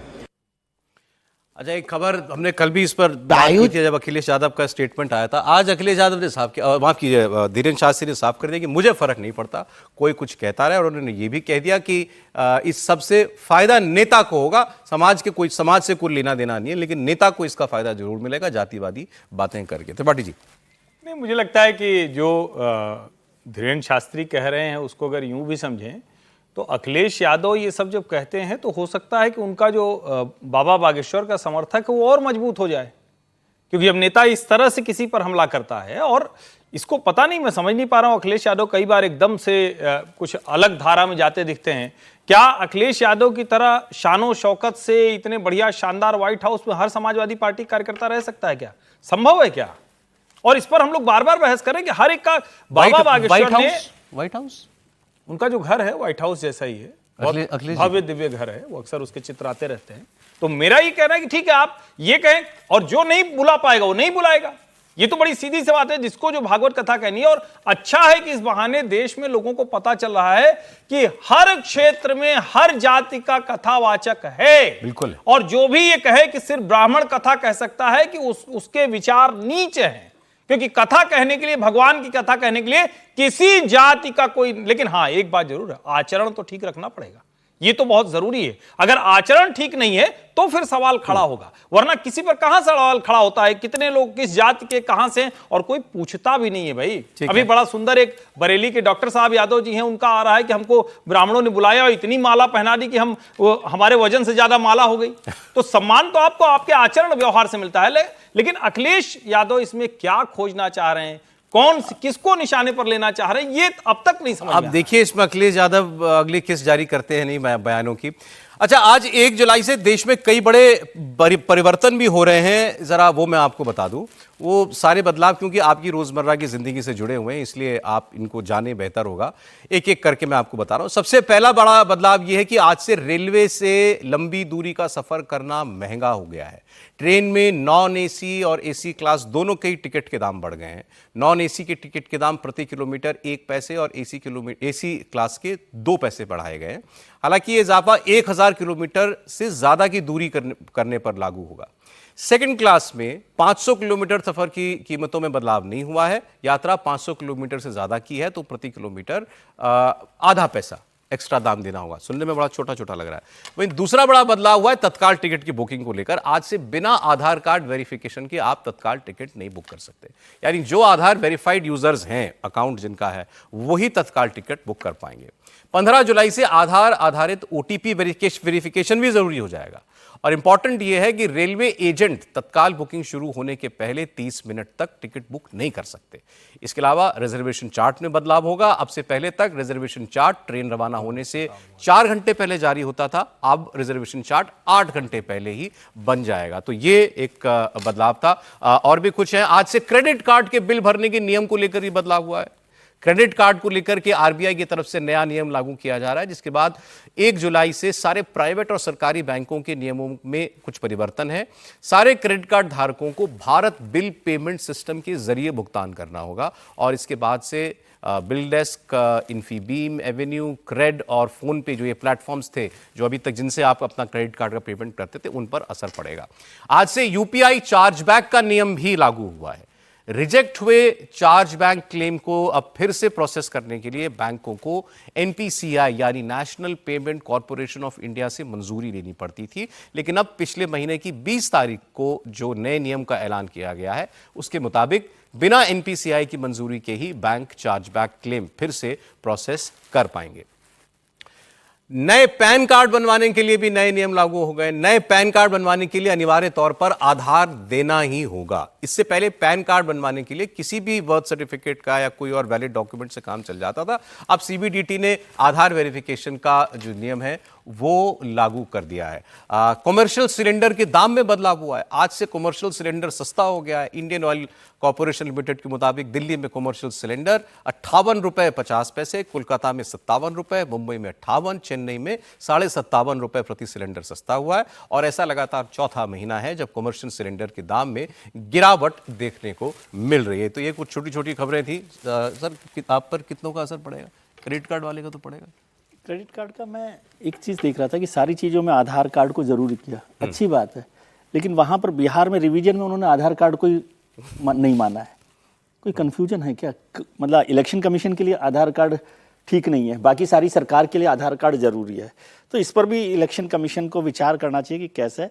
और ये मैं बताऊँ, क्रेडिट कार्ड और जो पेमेंट एटीएम को लेकर बहुत छोटा छोटा सा लगता है, लेकिन इसके बड़े असर होते हैं। पिछले महीने सरकार ने एटीएम कार्ड मशीन्स पर पैसा बदला था और उसमें कहा था कि भाई 5 बार का आप जो ट्रांजैक्शन है उसको उसके बाद आपको 23 रुपए देने पड़ेंगे या 17 रुपए देने वापस पड़ेंगे। नहीं हो गया था? नहीं, वापस नहीं हुआ। वो है और उसका रोज नोटिस आता है आपके पास। अच्छा। लेकिन उसमें 2 काम किए सरकार ने। एक तो ये कहा कि नॉन ट्रांजैक्शन भी पेमेंट को शामिल कर लिया गया उसमें। नॉन ट्रांजैक्शन का मतलब ये है कि आपने एटीएम मशीन में कार्ड डाला और मशीन ने पैसा नहीं दिया, तब भी वो एक बार का चार्ज। मशीन घुमाने का भी पैसा? मशीन घुमाने का पैसा भी आपका। पैसा निकालो नहीं निकालो नहीं है, मशीन नहीं निकला, यूज करने का, मशीन यूज करने का पैसा। तो वो ऐसे धीरे धीरे करके सिमर करते करते वो आपकी पॉकेट पर थोड़ा सा हमला कर रहे हैं। इस पर भी सरकार को ध्यान देना चाहिए। रेलवे वाला लेकिन बहुत मिनिमल लगा मुझे तो। रेलवे वाला ठीक है, मिनिमल है वो कि उस तरह से काम हो रहा है। अगली खबर के बाद एक बड़ा काम है, रेलवे एजेंट को यदि उन्होंने 30 मिनट को रोक दिया है तो वो उससे बहुत मदद मिलती है। आज एक इंपॉर्टेंट खबर और, भारत ने बीते 10 सालों में डिजिटल इंडिया अभियान के जरिए खुद को दुनिया में डिजिटल राजधानी के रूप में कैसे स्थापित किया है। आज 10 साल पूरे हो रहे हैं। 1 जुलाई 2015 को प्रधानमंत्री नरेंद्र मोदी ने शुरू की थी महत्वाकांक्षी योजना डिजिटल इंडिया, और देश के करोड़ों लोगों को न सिर्फ तकनीक से जोड़ा गया बल्कि शासन, अर्थव्यवस्था, समाज में पारदर्शिता, जवाबदेही, इस सब की एक इबारत नई लिखी गई है। और ये अपने आप में एक हिस्टोरिकल काम है। डिजिटल इंडिया के 10 साल पूरे होने पर प्रधानमंत्री मोदी ने सोशल मीडिया प्लेटफॉर्म पर एक पोस्ट किया। उन्होंने उसमें लिखा है कि 10 साल पहले डिजिटल इंडिया की शुरुआत हमारे देश को डिजिटल रूप से सशक्त और तकनीकी रूप से उन्नत समाज के रूप में बदलने की पहल के रूप में हुई थी, और 10 साल के बाद हम एक ऐसी यात्रा के साक्षी हैं जिसने अनगिनत लोगों के जीवन को छुआ है और सशक्तिकरण के नए युग की शुरुआत हुई। अब इसमें बहुत सारा डेटा जो है वो दिया जा सकता है। यूपीआई ट्रांजैक्शंस की अगर आप बात कर लें, इसके अलावा पब्लिक जो डीबीटी ट्रांजैक्शंस है, मेरे ख्याल से 44 से 48 लाख करोड़ रुपया लोगों के घर में गया है। उसमें लीकेज रुकी है तो उससे कितना पैसा बचा है। डिजिटल इंडिया का ट्रांसफॉर्मेशन एक रियल ट्रांसफॉर्मेशन है जो हर आदमी महसूस करता है। आज एक डेटा है कि कितने करोड़ लोग जो हैं, शायद 90% लोग भारत के जो है वो डिजिटल वॉलेट यूज करते हैं। मैं जोड़ दूं कि ये मतलब जो इलेक्शन हमारा सिस्टम है, अंग्रेजों के लिए ये दूसरा जवाब है। विंस्टन चर्चिल के लिए ये दूसरा जवाब मैं देखता हूँ। विंस्टन चर्चिल ने कहा था जबकि आज़ादी मिल रही थी कि ये जो अनपढ़ जाहिल लोग हैं वो इसको डेमोक्रेसी को नहीं संभाल पाएंगे, और फिर दुनिया ने कहा कि ये डिजिटल इंडिया क्या संभालेंगे। आज मैं अभी कुछ दिनों पहले 6-8 महीने पहले गया था, यूरोप में नहीं चलता डिजिटल पेमेंट का काम। हिंदुस्तान में दुनिया भर में सबसे ज्यादा डिजिटल पेमेंट चल रहा है। बताइए, तो ये अंग्रेजों के लिए जवाब नहीं। देखिए, मुझे लगता है कि ये उनसे ज्यादा पी चिदम्बरम साहब को जवाब है, जिन्होंने कहा था कि कौन खरीदेगा 10 रुपए की सब्जी। दुनिया में भारत के डिजिटल इंडिया ने कमाल किया है, चमत्कार किया है। कुछ बातें हैं जिसको सरकार को सोचना चाहिए। बीच बीच में ये जो खबरें आती हैं कि कभी इस पर चार्ज लगाएंगे, उस पर चार्ज लगाएंगे, ये कतई ठीक नहीं है, क्योंकि आपने खुद उस सिस्टम की तरफ ले गए हैं। कोविन प्लेटफॉर्म हो, डिजी यात्रा हो, डिजी लॉकर हो, डिजिटल इंडिया ने जो किया है वो दुनिया के विकसित देशों के लिए भी एक चमत्कार है। उनको लगता है ये मिरेकल है क्या, ये जादू हो गया क्या? मुझे लगता है ये सब बहुत शानदार है, लेकिन अब ऐसे में खबर आती है कि 15 साल पुरानी गाड़ी, 10 साल पुरानी गाड़ी, महाराजा अग्रसेन के नाम पर रेलवे स्टेशन, तो लगता है भैया भाजपा के नेताओं को समझाओ ना। मोदी जी कहां सोच रहे हैं विकसित भारत, और कहां ये कह रही हैं कि महाराजा अग्रसेन के नाम पर बदल दो। और मैं फिर कह रहा हूं, पॉल्यूशन सर्टिफिकेट फिर बंद करो ना भाई। अगर 10 और 15 साल पुरानी गाड़ी आपको करना है तो उसको बंद कर दीजिए। दोनों काम नहीं चल सकता है। ये ऑटो कंपनियों को लाभ दिलाने के अलावा क्या है, सरकार को बताना चाहिए। सर आपकी भाषा में समझे, त्रिपाठी जी की गाड़ी पुरानी हो गई है। आपको मैं बात सुनाता हूं वैसी साहब की। उन्होंने नेशनल सिक्योरिटी को लेकर एक बात कही है। इसके दो पहलू हैं जो उन्होंने बात कही। पहला इनका भाषण था सियासी, मंच भी सियासी था, सामने पब्लिक थी। ओवैसी साहब ने कहा कि देखो ये हमारी सरकार जो है सारा जोर बांग्लादेशियों को पकड़ो, रोहिंग्या को पकड़ो, इस पर सारा ध्यान, पूरे देश का ध्यान लगा हुआ है। वहां पाकिस्तान बैठा है, अभी अभी जंग होकर खत्म हुई और मैं कह रहा हूं कि दोबारा जंग होगी। और इस बार पाकिस्तान के साथ केवल चाइना नहीं, पाकिस्तान चाइना के साथ बांग्लादेश भी होगा और आपको तीनों तरफ से घेरा जाएगा। उस ओर आप अपने यहाँ ध्यान लगाइए। ये छोड़िए बांग्लादेशियों का चक्कर, कोई बांग्लादेशी नहीं पहुंचा। वो परभणी में बोल रहे थे महाराष्ट्र में, कोई बांग्लादेशी यहां पर नहीं है। बांग्लादेशियों का चक्कर छोड़ो, आप इन देशों के ऊपर, यहां इनके ऊपर कॉन्सेंट्रेट करो, क्योंकि जंग दोबारा होगी। तो इसके दो पहलू हैं। ओवैसी साहब को ये वाला थ्रेट क्यों नहीं नजर आता? बांग्लादेशी रोहिंग्या उनके लिए थ्रेट क्यों नहीं है? ये नेशनल सिक्योरिटी का मामला क्यों नहीं है? क्यों हमारे देश में खास तौर पर मैं साफ कहूं, मुस्लिम नेता और सो कॉल्ड सेक्युलर पार्टीज के नेता ये बांग्लादेशी मुद्दे को इतना डाउनप्ले क्यों करते हैं? भाई इस प्रोग्राम में 4 बार बोल चुके हैं एयर कमोडोर साहब की एक डेटा कहता है 2 करोड़, कुछ लोग कहते हैं इससे बहुत ज्यादा है देश के अंदर इलीगल घुसपैठी। ये क्यों नहीं इशू है और ये क्यों हमारे सारे लोग नेता जो हैं उनके लिए ये मुद्दा क्यों नहीं है भाई, केवल वोट के लिए? और ओवैसी साहब ने जो दूसरी बात कही वो अलग एस्पेक्ट है कि बांग्लादेश के साथ आपके संबंध अब ठीक नहीं है, बांग्लादेश की सेना के और पाकिस्तान की सेना के संपर्क हो रहे हैं, आईएसआई के वहाँ पर काम जो है वो हो रहे हैं, वो एक अलग मैटर है। लेकिन पहले मैं ये घुसपैठिए वाली बात करना चाहता हूँ बहल साहब। बिल्कुल सही कह रहे हैं आप। घुसपैठी की बात को अगर हम उसकी इंपॉर्टेंस को समझे, हम तो सिर्फ 2 करोड़ कह रहे हैं, जो एक्चुअल फिगर्स लोग यहां तक कहते हैं कि 6 से 7 करोड़। आप एक बार बाहर चले जाइए, दिल्ली में, नोएडा के अंदर, किसी भी सड़क के बाहर, आप कलकत्ता में चले जाइए, तो वो आपको मिलेंगे बहुत सारे बांग्लादेशी जो चला रहे होंगे साइकिल रिक्शा। और उधर से लेके आपके पास जितनी भी मेड्स हैं, कहीं ना कहीं उनका भी लिंक डायरेक्टली बांग्लादेश के साथ है। तो जो लोअर मिडिल इनकम ग्रुप के हर तीसरा आदमी कहता है हमारे घर में बांग्लादेशी मूल के लोग काम करते हैं, बोलता है, खुल के कहता है। तो इसका क्लियर मतलब क्या है? इसका यह मतलब है कि हमारी सोसाइटी के हर फैब्रिक के अंदर इस time Bangladeshi, illegal Bangladeshi, legal Bangladeshi से हमें कोई प्रॉब्लम नहीं है, इलीगल बांग्लादेशी जो एंटर कर चुके हैं और जिनका इस्तेमाल करके टेरर ऑर्गेनाइजेशन बहुत बड़े इनकी बात में सुना दूं सर, फिर जो दूसरा पहलू ये कह रहे थे वो तो अलग सिक्योरिटी मैटर है, उस पर बात करें, सुनिए इस पर। बांग्लादेश पाकिस्तान की नेवी के साथ एक्सरसाइज कर रहा है। बांग्लादेश की फौज पाकिस्तान की मुनीर से जाकर मिल रही है। बांग्लादेश ने भारत के बॉर्डर पर एक एयरबेस को बना रहे हैं, चीन बना रहा है। इसकी फिक्र नहीं है तुमको? बांग्लादेश को जिसने हमने मुक्ति वाहिनी बनाकर उनकी मदद की थी, आज उस बांग्लादेश में यह हो रहा है, उस बांग्लादेश में यह हो रहा है। तुम परभनी में आकर बांग्लादेशी कहती हो और तुम बांग्लादेश यहां आकर बकवास अनाप शनाप बक रहे हो। सोचो क्या हो रहा है, देश कहां जा रहा है। अरे पड़ोसी में क्या पड़ोस क्या कर रहे हैं देख लो। उन पड़ोसियों से अगर मुकाबला करना है तो देश को एक रखो। अब इसमें देश एक क्यों, मैं तो कह रहा हूं एक क्यों नहीं है, वो कह रहे हैं एक रखो। मतलब देश में अगर इलीगल घुसपैठिए की बात हो रही है, अवैध घुसपैठिए की बात, तो इसमें देश अब एक नहीं हो सकता, इसमें बढ़ जाएगा देश। वो कह रहे हैं ये बकवास है देश के अंदर बांग्लादेशी की बात करना। ओवैसी साहब सीए का विरोध करते हैं, यही ओवैसी साहब है जो एनआरसी का विरोध करते हैं। जब ये पता करना होता है कि भाई कौन घुसपैठी है, कौन अवैध रूप से आए, ओवैसी साहब का वोट बैंक वही है। सीमांचल में सीटें बिहार में कैसे जीत गए थे ये पिछली बार 5 सीटें? किनकी दम पर जीते थे? उन्हीं की दम पर जीते थे ना, जो नेपाल से बांग्लादेश से घुट के सीमांचल में बैठे हुए हैं और ओवैसी का और तेजस्वी यादव का वोट बैंक है। यही लोग तो विरोध कर रहे हैं कि चुनाव आयोग एक प्रोसेस को रोक दे कि अवैध घुसपैठियों के जो वोट बैंक बन चुका है, हमारा कट्टर वोटर है, वो उनका नाम ना कटना चाहिए। और अभी जब पाकिस्तान से युद्ध हुआ था तो क्या चीन ने सपोर्ट नहीं किया था क्या पर्दे के पीछे चाइना को? भारत इस बात को जानता है कि भाई बांग्लादेश, चाइना और पाकिस्तान मिले हुए हैं, लेकिन आज भारत की ताकत भी चीन जानता है, भारत की ताकत भी पाकिस्तान और बांग्लादेश जानता है कि तीनों भी मिल जाएंगे तब भी भारत का पल्ला भारी रहने वाला है। और भारत इन सारी तकलीफों को जानता है, लेकिन घर के अंदर जो भारत के सीमा में पश्चिम बंगाल से ममता बनर्जी की सरकार के इसमें बड़े आराम से भारत में घुसपैठ कर रहे हैं, जो तमाम तरीके से भारत में आकर बैठ गए पूरे हिंदुस्तान के अंदर, उनको आइडेंटिफाइड करके देश से निकालना जरूरी है, क्योंकि यही लोग हैं जो अंदर देश को अंदर दिमाग की तरह खोखला करने वाले। मैं कह रहा हूं सर, कौन ऐसा हिंदुस्तानी है जिसको प्रॉब्लम नहीं होनी चाहिए इससे कि हमारे आपके देश के अंदर करोड़ों लोग बाहर के आकर के रह रहे हैं? क्यों प्रॉब्लम नहीं होनी चाहिए? मुसलमानों को क्यों प्रॉब्लम नहीं होनी चाहिए? उन्होंने कहा देश बढ़ जाएगा, देश को एक रखो, तो वो सीधी बात ये कह रहे हैं कि भाई हिंदू मुसलमान हो जाएगा देश के अंदर अगर आप बांग्लादेशी ढूंढने निकलोगे तो। क्यों नहीं ढूंढे जाएं, सवाल ये है। और आप मंच से उसको कहते हो ये बकवास है। त्रिपाठी जी, नहीं, मैं तो समझ नहीं पा रहा हूँ। असदुद्दीन ओवैसी, जिनकी अभी हम लोगों ने खूब जमकर प्रशंसा की, वो भारत के प्रतिनिधिमंडल में थे और जाकर उन्होंने खूब अच्छे से लताड़ा, पाकिस्तान को लताड़ा, सबको लताड़ा। लेकिन मेरी समझ में ये बात नहीं आती कि क्या इस बात को वो समझ नहीं रहे हैं या जानबूझकर एक कोई मतदाता समूह है जो उनको लगता है कि शायद मेरे लिए तैयार हो जाएगा, मतलब उनके मन में है, अभी उनको मिल नहीं रहा है।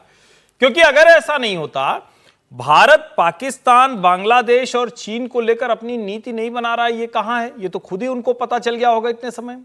लेकिन क्या इसकी वजह से हम अगर बाहर की लड़ाई लड़ रहे हैं तो अपने घर में हम बाहरियों को घुस आने दें? यानी बाहरियों को रोकना ये तो उसी रणनीति का हिस्सा है।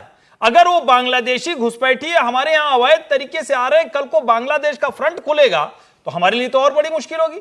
कल को कोई पाकिस्तानी घुसकर चला आ रहा है तो उसकी कहां निष्ठा होगी? कल को कोई रोहिंग्या घुसकर चला आ रहा है तो क्या वो करेगा? उनकी निष्ठाएं तो कहीं और होगी ना। और जो इस तरह से फटे हाल, भूखा, नंगा, अवैध तरीके से दूसरे देश में जाता है, उसकी तो निष्ठा कभी भी खरीदी जा सकती है। ये बात सही, वो इतने वो हैं बहुत शार्प। आपने जो बात कही ना कि भाई बांग्लादेशी अगर आएगा तो वो तो अपने देश का सोचेगा ना, अगर हमारे देश में बैठा है तो ये तो वो जानते हैं, इसीलिए उन्होंने ये कहा है ही नहीं बांग्लादेशी।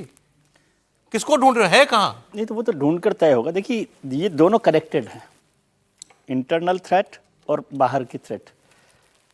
और भारत सरकार को भी पता ही होगा, ओवैसी साहब को पता है, तो भारत सरकार को भी पता होगा कि पाकिस्तान और बांग्लादेश और चीन मिलकर क्या कर रहे हैं। अभी वो यूनान में जो बैठक हुई चीन, पाकिस्तान और बांग्लादेश की, या उससे पहले कराची में जो नेवी की एक्सरसाइज हुई है बांग्लादेश पाकिस्तान की, वो तो सब सरकार को पता ही होगा। लेकिन इंटरनल थ्रेट को यदि आप नहीं करेंगे, कंसीडर नहीं करेंगे, जो हो रही है घुसपैठियों की किसी भी तरह की, वो बाहरी थ्रेट को मजबूत करती है। और यदि आप देखें, अभी इस घटना को देख लें, पहलगाम की घटना को, अब आप इसे कहेंगे अभी तक तो वो हमें आतंकवादी मिले नहीं जिन्होंने हमला किया था, लेकिन वो कहीं पर होते या बार बार चर्चा, जैसे बहल साहब बताएंगे आपको, कि स्लीपर सेल का जो जिक्र करते हैं, तो वो स्लीपर सेल बाहर वालों की तो मदद कर रहे हैं। अभी 2 लोग पकड़े गए ना जिन्होंने, तो जिनको पता था इसके उनको पकड़ना, उनको आइडेंटिटी, और जो हर्षवर्धन जी बहुत साफ कहा कि उसकी निष्ठा किसके लिए होगा, कमिटमेंट किसके लिए होगा। यदि वो बांग्लादेश से आया है या पाकिस्तान से आया या कहीं और से भी आया है तो उसकी निष्ठा तो वहां पर होगी। तो उसको रोकने के लिए यदि ओवैसी साहब को वाकई बाहरी हमले की, पाकिस्तान बांग्लादेश की चिंता है, तो मैं समझता हूं उन्हें ज्यादा चिंता करनी चाहिए घुसपैठियों की। लेकिन वो कहते हैं ये है ही नहीं, बकवास है। एनीवे, आइए जरा अब जिस फ्रंट की, वो बाहरी फ्रंट की बात कर रहे थे, उसकी बात हम कर लें। ऑपरेशन सिंदूर में शिकस्त खाने के बाद पाकिस्तान फिर अपनी पुरानी हरकतों पर उतर आया है, इसके प्रमाण मिल रहे हैं। पाकिस्तान में आतंकवादियों के ट्रेनिंग कैंप खुल रहे हैं। बहावलपुर में पाकिस्तान की खुफिया एजेंसी ISI और आतंकवादियों के बीच एक मुलाकात भी हुई है और इसमें तय हुआ है कि भारत के ऑपरेशन सिंदूर में तबाह हुए टेरर कैंप्स और लॉन्च पैड्स को फिर से बनाया जाएगा। ये हमने कल आपको बताया था, इसकी शुरुआत हो गई है। ISI अधिकारियों के साथ इस मीटिंग में जैश ए मोहम्मद, लश्कर तैयबा, हिजबुल मुजाहिदीन, TRF, इस सब के लोग थे। और इसके बाद LOC के पास जंगलों में छोटे हाईटेक ट्रेनिंग कैंप्स वगैरह जो हैं वो बनने शुरू हो गए। और वहाँ किस किस्म के भाषण होते हैं, अब तो ये दुनिया के लिए हैरानी भी नहीं होनी चाहिए कि दुनिया जिसको ढूंढती है गली गली, वो यहाँ बगल में पाए जाते हैं पाकिस्तान के अंदर। वो खड़े होकर के किस किस्म के भाषण, जहरीले भाषण देते हैं आतंकवादी। तो ये तो पाकिस्तान की गलियों में ऐसे जिहाद के नारे लग रहे हैं भारत के खिलाफ। अब एक दूसरी चर्चा पाकिस्तान में शुरू हुई है। पाकिस्तान के सीनियर जर्नलिस्ट हैं फैक सिद्दीकी, इन्होंने दावा किया है कि आसिम मुनीर, उनका जनरल फील्ड मार्शल, अब ये कोई बड़ा मूव करना चाहता है। ऐसा इसलिए कि पाकिस्तान में उसकी इमेज जबरदस्ती बने फील्ड मार्शल की है। इन्होंने, इस पत्रकार ने यह तर्क दिया है कि आज पाकिस्तान के शहर में क्वेटा से लेकर कराची तक, लाहौर, इस्लामाबाद, रावलपिंडी, कहीं भी बिना सुरक्षा के आसिम मुनीर ही घूम के दिखा दें, इनको पता चल जाएगा कि ये कितने लोकप्रिय हैं, कितने पॉपुलर हैं और इनकी फौज के बारे में लोग क्या सोचते हैं। एक दूसरी बात ये भी वहां के लोग अब कह रहे हैं, कुछ जर्नलिस्ट कह रहे हैं कि आसिम मुनीर अब कोई ऑफिशियल ओहदा अपने लिए सरकार में चाहते हैं, वो राष्ट्रपति बन जाए, जैसे मुशर्रफ बन गए थे या कोई और बन गए थे। उनके उसमें उन्होंने बताया यह है कि बहुत सारे मुल्क वो कंफर्टेबल नहीं है, जैसे ट्रंप ने तो बुलाकर सीधे बात कर ली, बहुत सारे देश जो है वो कहता है हम आपसे सीधे बात नहीं कर सकते, आप हमारे लिए आज भी फौज के जनरल ही हो, हम आपकी सरकार से सीधे बात करेंगे। लेकिन उनको ये भी मालूम है कि ताकत इसी आदमी के पास है पाकिस्तान चलाने की। सर, हाइब्रिड मॉडल टूटने वाला है क्या बहल साहब? अब ये मुनीर खुलकर आने वाला है क्या सत्ता? बिल्कुल सही कह रहे हैं। हाइब्रिड मॉडल जो अपनी आर्मी के अंदर इस्तेमाल करते हैं, जहां पे वो अपनी कन्वेंशनल आर्मी के साथ टेरर एलिमेंट्स को इस्तेमाल करते हैं, वो भी तो हाइब्रिड वॉरफेयर है। तो ये क्यों नहीं कर सकते कि हाइब्रिड वॉरफेयर से निकल के वो खुद ही पूरी सत्ता संभाल लें, जैसे अयूब ने किया, जैसे मुशर्रफ ने किया, जैसे जिया ने किया। तो अब मैं यहाँ पे इनकी एक चेंज स्ट्रैटेजी आपसे डिस्कस करना चाहता था, और वो चेंज स्ट्रैटेजी 4 हिस्सों में है। सबसे पहले है कि अब जो वो रीबिल्ड कर रहे हैं इंफ्रास्ट्रक्चर, तो कौन कर रहा है? पाकिस्तान आर्मी कर रही है, उसके स्पेशल यूनिट्स कर रहे हैं, और साथ में कर रहा है आईएसआई, और आईएसआई उसको फंड कर रहा है। लेकिन जो महत्वपूर्ण बात है ये नहीं है कि वो उसको रीबिल्ड कर रहा है जो इंफ्रास्ट्रक्चर हमने, भारत ने डिस्ट्रॉय किया था। महत्वपूर्ण बात यह है कि पहले वो बड़े बड़े अड्डों पे ट्रेन करता था, जैसे हमने नाम सुने हुए थे भावलपुर, मुरीद के, या भावलकोट, या दूसरे एरियाज हैं, तो उनके नाम हमने सुने थे। वो बड़े बड़े अड्डे थे, वहां 100, 150, 200 तक आतंकी होते थे। लेकिन अब वो कर रहा है चेंज स्ट्रैटेजी के अंदर छोटे छोटे, जैसे लॉन्च पैड के ऊपर छोटे छोटे हाईटेक अड्डे बना रहा है। उसके अंदर आप देखेंगे ब्रीफिंग के लिए स्क्रीन्स हैं, और साथ में वीडियो प्रोजेक्शन सिस्टम्स हैं, उनको कंप्यूटर भी सिखा रहे हैं। तो कहीं ना कहीं अब वो ये नहीं चाहते कि अगर भारत रिएक्ट करेगा तो कोई बड़े अड्डे में बहुत सारे मारे जाएं, इतने सारे छोटे छोटे अड्डे हों कि हम हर एक को टारगेट ना कर पाएं, और इतनी बुरी तरह से 100 के करीब आतंकी एक ही स्ट्राइक के अंदर ना किल कर पाएं। ये तो हो गया पहला। और दूसरा मैंने आपको बताया था हाईटेक बना रहे हैं। तीसरा है जो एक और बहुत महत्वपूर्ण पार्ट है, और वो है कि पहले जो अड्डे होते थे, ट्रेनिंग सेंटर होते थे, और जो रिक्रूट्स भी होते थे, वो ज्यादातर पीओके के एरिया से, वो भी सदर्न पीओके से, या फिर पंजाब से होते थे, या पंजाब के जो सदर्न पीओके में जाते थे। तो इसी वजह से आप देखते हैं भावलपुर, मुरीद के और वाले एरिया से। लेकिन अब देखिए, अब वो जा रहे हैं कहां पे? अब जा रहे हैं हैदराबाद, अब जा रहे हैं कराची। अब वो अपने मुस्लिम उम्मा को जगा रहे हैं कि आप सबको हमारे साथ। आपको याद होगा सिंध में जब इनके सोल्जर्स वापस आए तो उन पे पथराव हुआ था, और पानी के लिए हुआ हो, लेकिन हुआ था पथराव। जब वो कह रहे थे कि मैं जंग लड़के आ रहा हूं, मैंने कहा नहीं, ये पत्थर खाओ अब तुम। अब देखिए अब क्या हो रहा है। अब ये मैं इसमें एक बड़ी अहम चीज आपको डिस्क्राइब करना चाहता हूं कि ये क्यों एक्सपैंड कर रहे हैं। ये इसलिए भी एक्सपैंड कर रहे हैं कि भारत के लिए मुश्किलें बढ़ें। दूसरा, इधर अगर आप लैंग्वेज को ही देख लें, हम लैंग्वेज के साथ डिवाइड करें, अगर हम हैदराबाद लें एक जगह, 48% जो है वहां पे सिंधी है, सिंधी लैंग्वेज बोली जाती है, और 38% बोलते हैं उर्दू। वो कौन है? वो मुहाजिर हैं जो भारत से आए हैं। और तीसरे 14% जो बचते हैं वो पंजाबी, पश्तून और दूसरे। सिमिलरली कराची, यानी कि यहां पे 2 लोग ज्यादा हैं, सिंधी ज्यादा हैं और ज्यादा हैं मुहाजिर, जो जनरली स्पीकिंग पाकिस्तान उनको लाइक नहीं करता। तो यहां पे आके अब वो एक्सपैंड कर रहे हैं और इनको भी साथ लेके चल रहे हैं, और ये एक बहुत ही महत्वपूर्ण चेंज है। ठीक है सर। और आखिरी चीज जो इसमें मैं कह रहा हूं, अब वो स्टेटमेंट्स बना रहे हैं, अब वो ग्राउंड बना रहे हैं। आप देखिए, उन्होंने चाइना, बांग्लादेश, पाकिस्तान ट्राइलेटरल की मीटिंग की थी कुनमिंग के अंदर। दूसरी मीटिंग की थी चाइना, पाकिस्तान, अफगानिस्तान के साथ, उससे अबाउट 2 या 3 हफ्ते पहले। तो वो भारत को इंटरनेशनल स्टेज में भी आइसोलेट करने की कोशिश कर रहे हैं, मार्जिनलाइज करने की कोशिश कर रहे हैं, और साउथ एशिया के अंदर भी कर रहे हैं। तो ये जो एक बहुत बड़ा ऑल्टरनेटिव वो बनाना चाहते हैं साउथ एशिया के देशों के साथ, सेंट्रल एशिया के रीजन के लोगों को इन्वॉल्व करके। तो कहीं ना कहीं चीन का एक बहुत बड़ा रोल है पाकिस्तान को मोहरा यूज करके भारत को अपनी जगह पे रखने का। लेकिन दुनिया क्या कर रही है? दुनिया भारत में निर्मित हथियारों में इंटरेस्टेड है। ऑपरेशन सिंदूर के बाद भारत ने दुनिया को दिखा दिया कि हमारी इंडिजिनियस जो टेक्नोलॉजी है उसके दम पर भारत एक जंग लड़ा और हमने उसको अपने हर इंस्ट्रूमेंट को, हर हथियार को, हर टेक्नोलॉजी को हमने प्रूव करके दिखाया। अब प्रधानमंत्री ब्रिक्स समिट के लिए रवाना होने वाले हैं। उस पर वहाँ जाने से पहले जो प्रेस कॉन्फ्रेंस हुई एक्सटर्नल अफेयर्स की, मिनिस्ट्री ऑफ एक्सटर्नल अफेयर्स की, उसमें कुछ बातें बताई गई बड़ी इंपॉर्टेंट हैं कि ब्राज़ील भारत से हमारा आकाश एयर डिफेंस सिस्टम खरीदना चाहता है। विदेश मंत्रालय ने इसकी पुष्टि कर दी है और दोनों के देशों के बीच में इसमें बात चल रही है। और जब प्रधानमंत्री ब्राज़ील जाएंगे उस वक्त ब्राज़ील के राष्ट्रपति के साथ इस मुद्दे पर भी बात होगी। 6-7 जुलाई को वो ब्रिक्स सम्मेलन के लिए वहां पर जा रहे हैं। 5 देशों के विदेशी दौरे पर वो कल रवाना होंगे। और केवल आकाश सिस्टम ही नहीं है, उन्होंने ये भी बताया कि भारत के साथ एक पूरे डिफेंस कोऑपरेशन पर बात करना चाहता है ब्राज़ील। उनका जो इंटरेस्ट है वो सिक्योर कम्युनिकेशन सिस्टम्स में है, ऑफशोर पेट्रोल सिस्टम्स में है। वो स्कॉर्पियन सबमरीन यूज़ करते हैं, हम भी करते हैं, उसकी मेंटेनेंस को लेकर के उनका इंटरेस्ट है। आकाश एयर डिफेंस सिस्टम मैंने आपको बताया। इसके अलावा एक गरुड़ आर्टिलरी गन, इसके अंदर भी उन्होंने अपना इंटरेस्ट शो किया। इनके बारे में सर थोड़ा सा ब्रीफ में बता दें, फिर ये जो पूरा हमने एक अम्ब्रेला बनाया है अपनी इंडिजिनियस टेक्नोलॉजी का, इस पर आगे मैं बात करता हूँ। जी, बहुत ही अच्छा बोले आप सौरभ जी। अभी अगर हम देखें ऑप सिंदूर हमारे लिए एक बहुत अच्छा रहा एक्सपोर्ट के, अगर एक्सपोर्ट के डायरेक्शन की तरफ हम देखें, पहले तो हमारा सिर्फ 23,622 करोड़ का था, हालांकि वो भी 12% बढ़ा था इस साल के फाइनेंशियल ईयर 2025 में। लेकिन अब क्या होगा?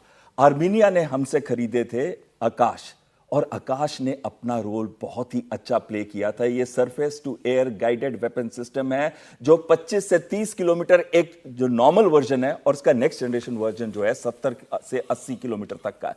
और इन्होंने मिसाइल्स को, ड्रोन्स को, और साथ साथ में इन्होंने इंटरसेप्ट किया हर टाइप के एयरक्राफ्ट को, और ये part of integrated multi tiered air defence system के अंदर था। हमारे हर इंडिजिनस सिस्टम ने बहुत अच्छा रोल प्ले किया। अब हमारा ब्राजील के पास हम जा रहे हैं, तो ये एक ऐसी डील है जो हम उनके साथ कर सकते हैं, जो ऑलरेडी आर्मेनिया ने खरीद के रखा हुआ प्रूवन सिस्टम है। और ऑप सिंदूर के अंदर बहुत सारे और प्रूवन सिस्टम्स है। दूसरा है स्कॉर्पियन। स्कॉर्पियन का जो सबमरीन है उसकी जो मेंटेनेंस है, अब दोनों के पास स्कॉर्पियन सबमरीन्स हैं, तो मेंटेनेंस को अगर कॉमन करना है तो वहां पे बहुत बड़ा हेल्प हो सकता है। कौन सा देश है, किससे लिया हमने? फ्रांस से लिया हुआ है। और तीसरी चीज आ जाती है, जो आर्टिलरी गन, हमारी प्रूवन आर्टिलरी गन है, उनको आर्टिलरी गन की शॉर्टेज है। तो कहीं ना कहीं ये एक तीसरा इशू है जिसके ऊपर वो, और याद होगा आपको, बड़ी लंबी रेंज तक हमारी आर्टिलरी गन ने पाकिस्तान के अंदर मेहम करके रखे हुए थे। त्रिपाठी जी, 10 साल में डिफेंस मैन्युफैक्चरिंग में कहां पहुंचा भारत? सिर्फ यूपीए और एनडीए के कार्यकाल की तुलना करें तो 7 गुना ज्यादा। अच्छा। दुनिया के लगभग 100 देशों में हम आज एक्सपोर्ट करते हैं। लाइट मशीन गन से लेकर आर्मर्ड व्हीकल से लेकर राडार, सिमुलेटर, जितने तरह की तकनीक है, आकाश तीर तो सबसे एडवांस हुआ, उसमें कोई ऐसा नहीं जो हम अब एक्सपोर्ट न करते हो। हमारे यहां की बनी हुई जो गन्स हैं वो अब दुनिया के दूसरे देशों की सेनाओं को चाहिए। ऑपरेशन सिंदूर ने उस जो कहते हैं ना कि पूरी जो हम तैयारी कर रहे थे पिछले 10 सालों में, उसको और पुख्ता किया है। आज के समय में जो भारत सरकार की नीति थी, जिसने शुरुआत में सबसे पहले 128 और उसके बाद उसमें और आइटम्स जोड़े कि हम इनको किसी भी कीमत पर आयात नहीं करेंगे, यानी हमारी जो बेसिक नीड है डिफेंस की, उसको हम आयात करना धीरे धीरे बंद करेंगे, उसको हम बनाएंगे। और एक और जो सबसे ज्यादा जरूरी है देश के लोगों को जानना, टॉप 100 जो डिफेंस कंपनीज हैं उसमें भारत की 3 कंपनीज हैं। मतलब ये आपको इसलिए जानना चाहिए कि जब हम कई बार पर तो दुनिया जी मुझे भी यकीन नहीं हो रहा है। नहीं, और इसमें एक कंपनी का नाम सुनिए, बहुत बड़ी कंपनी, बहुत बड़ी इंडस्ट्री है। नहीं, मैं इसीलिए कह रहा हूं, टॉप 100 में 3 हमारे देश की कंपनियां हैं, और 3 कंपनियों में एक कंपनी का नाम राहुल जी को भी नहीं मुझे लगता है कि लगा होगा, HAL भी उसमें से एक कंपनी।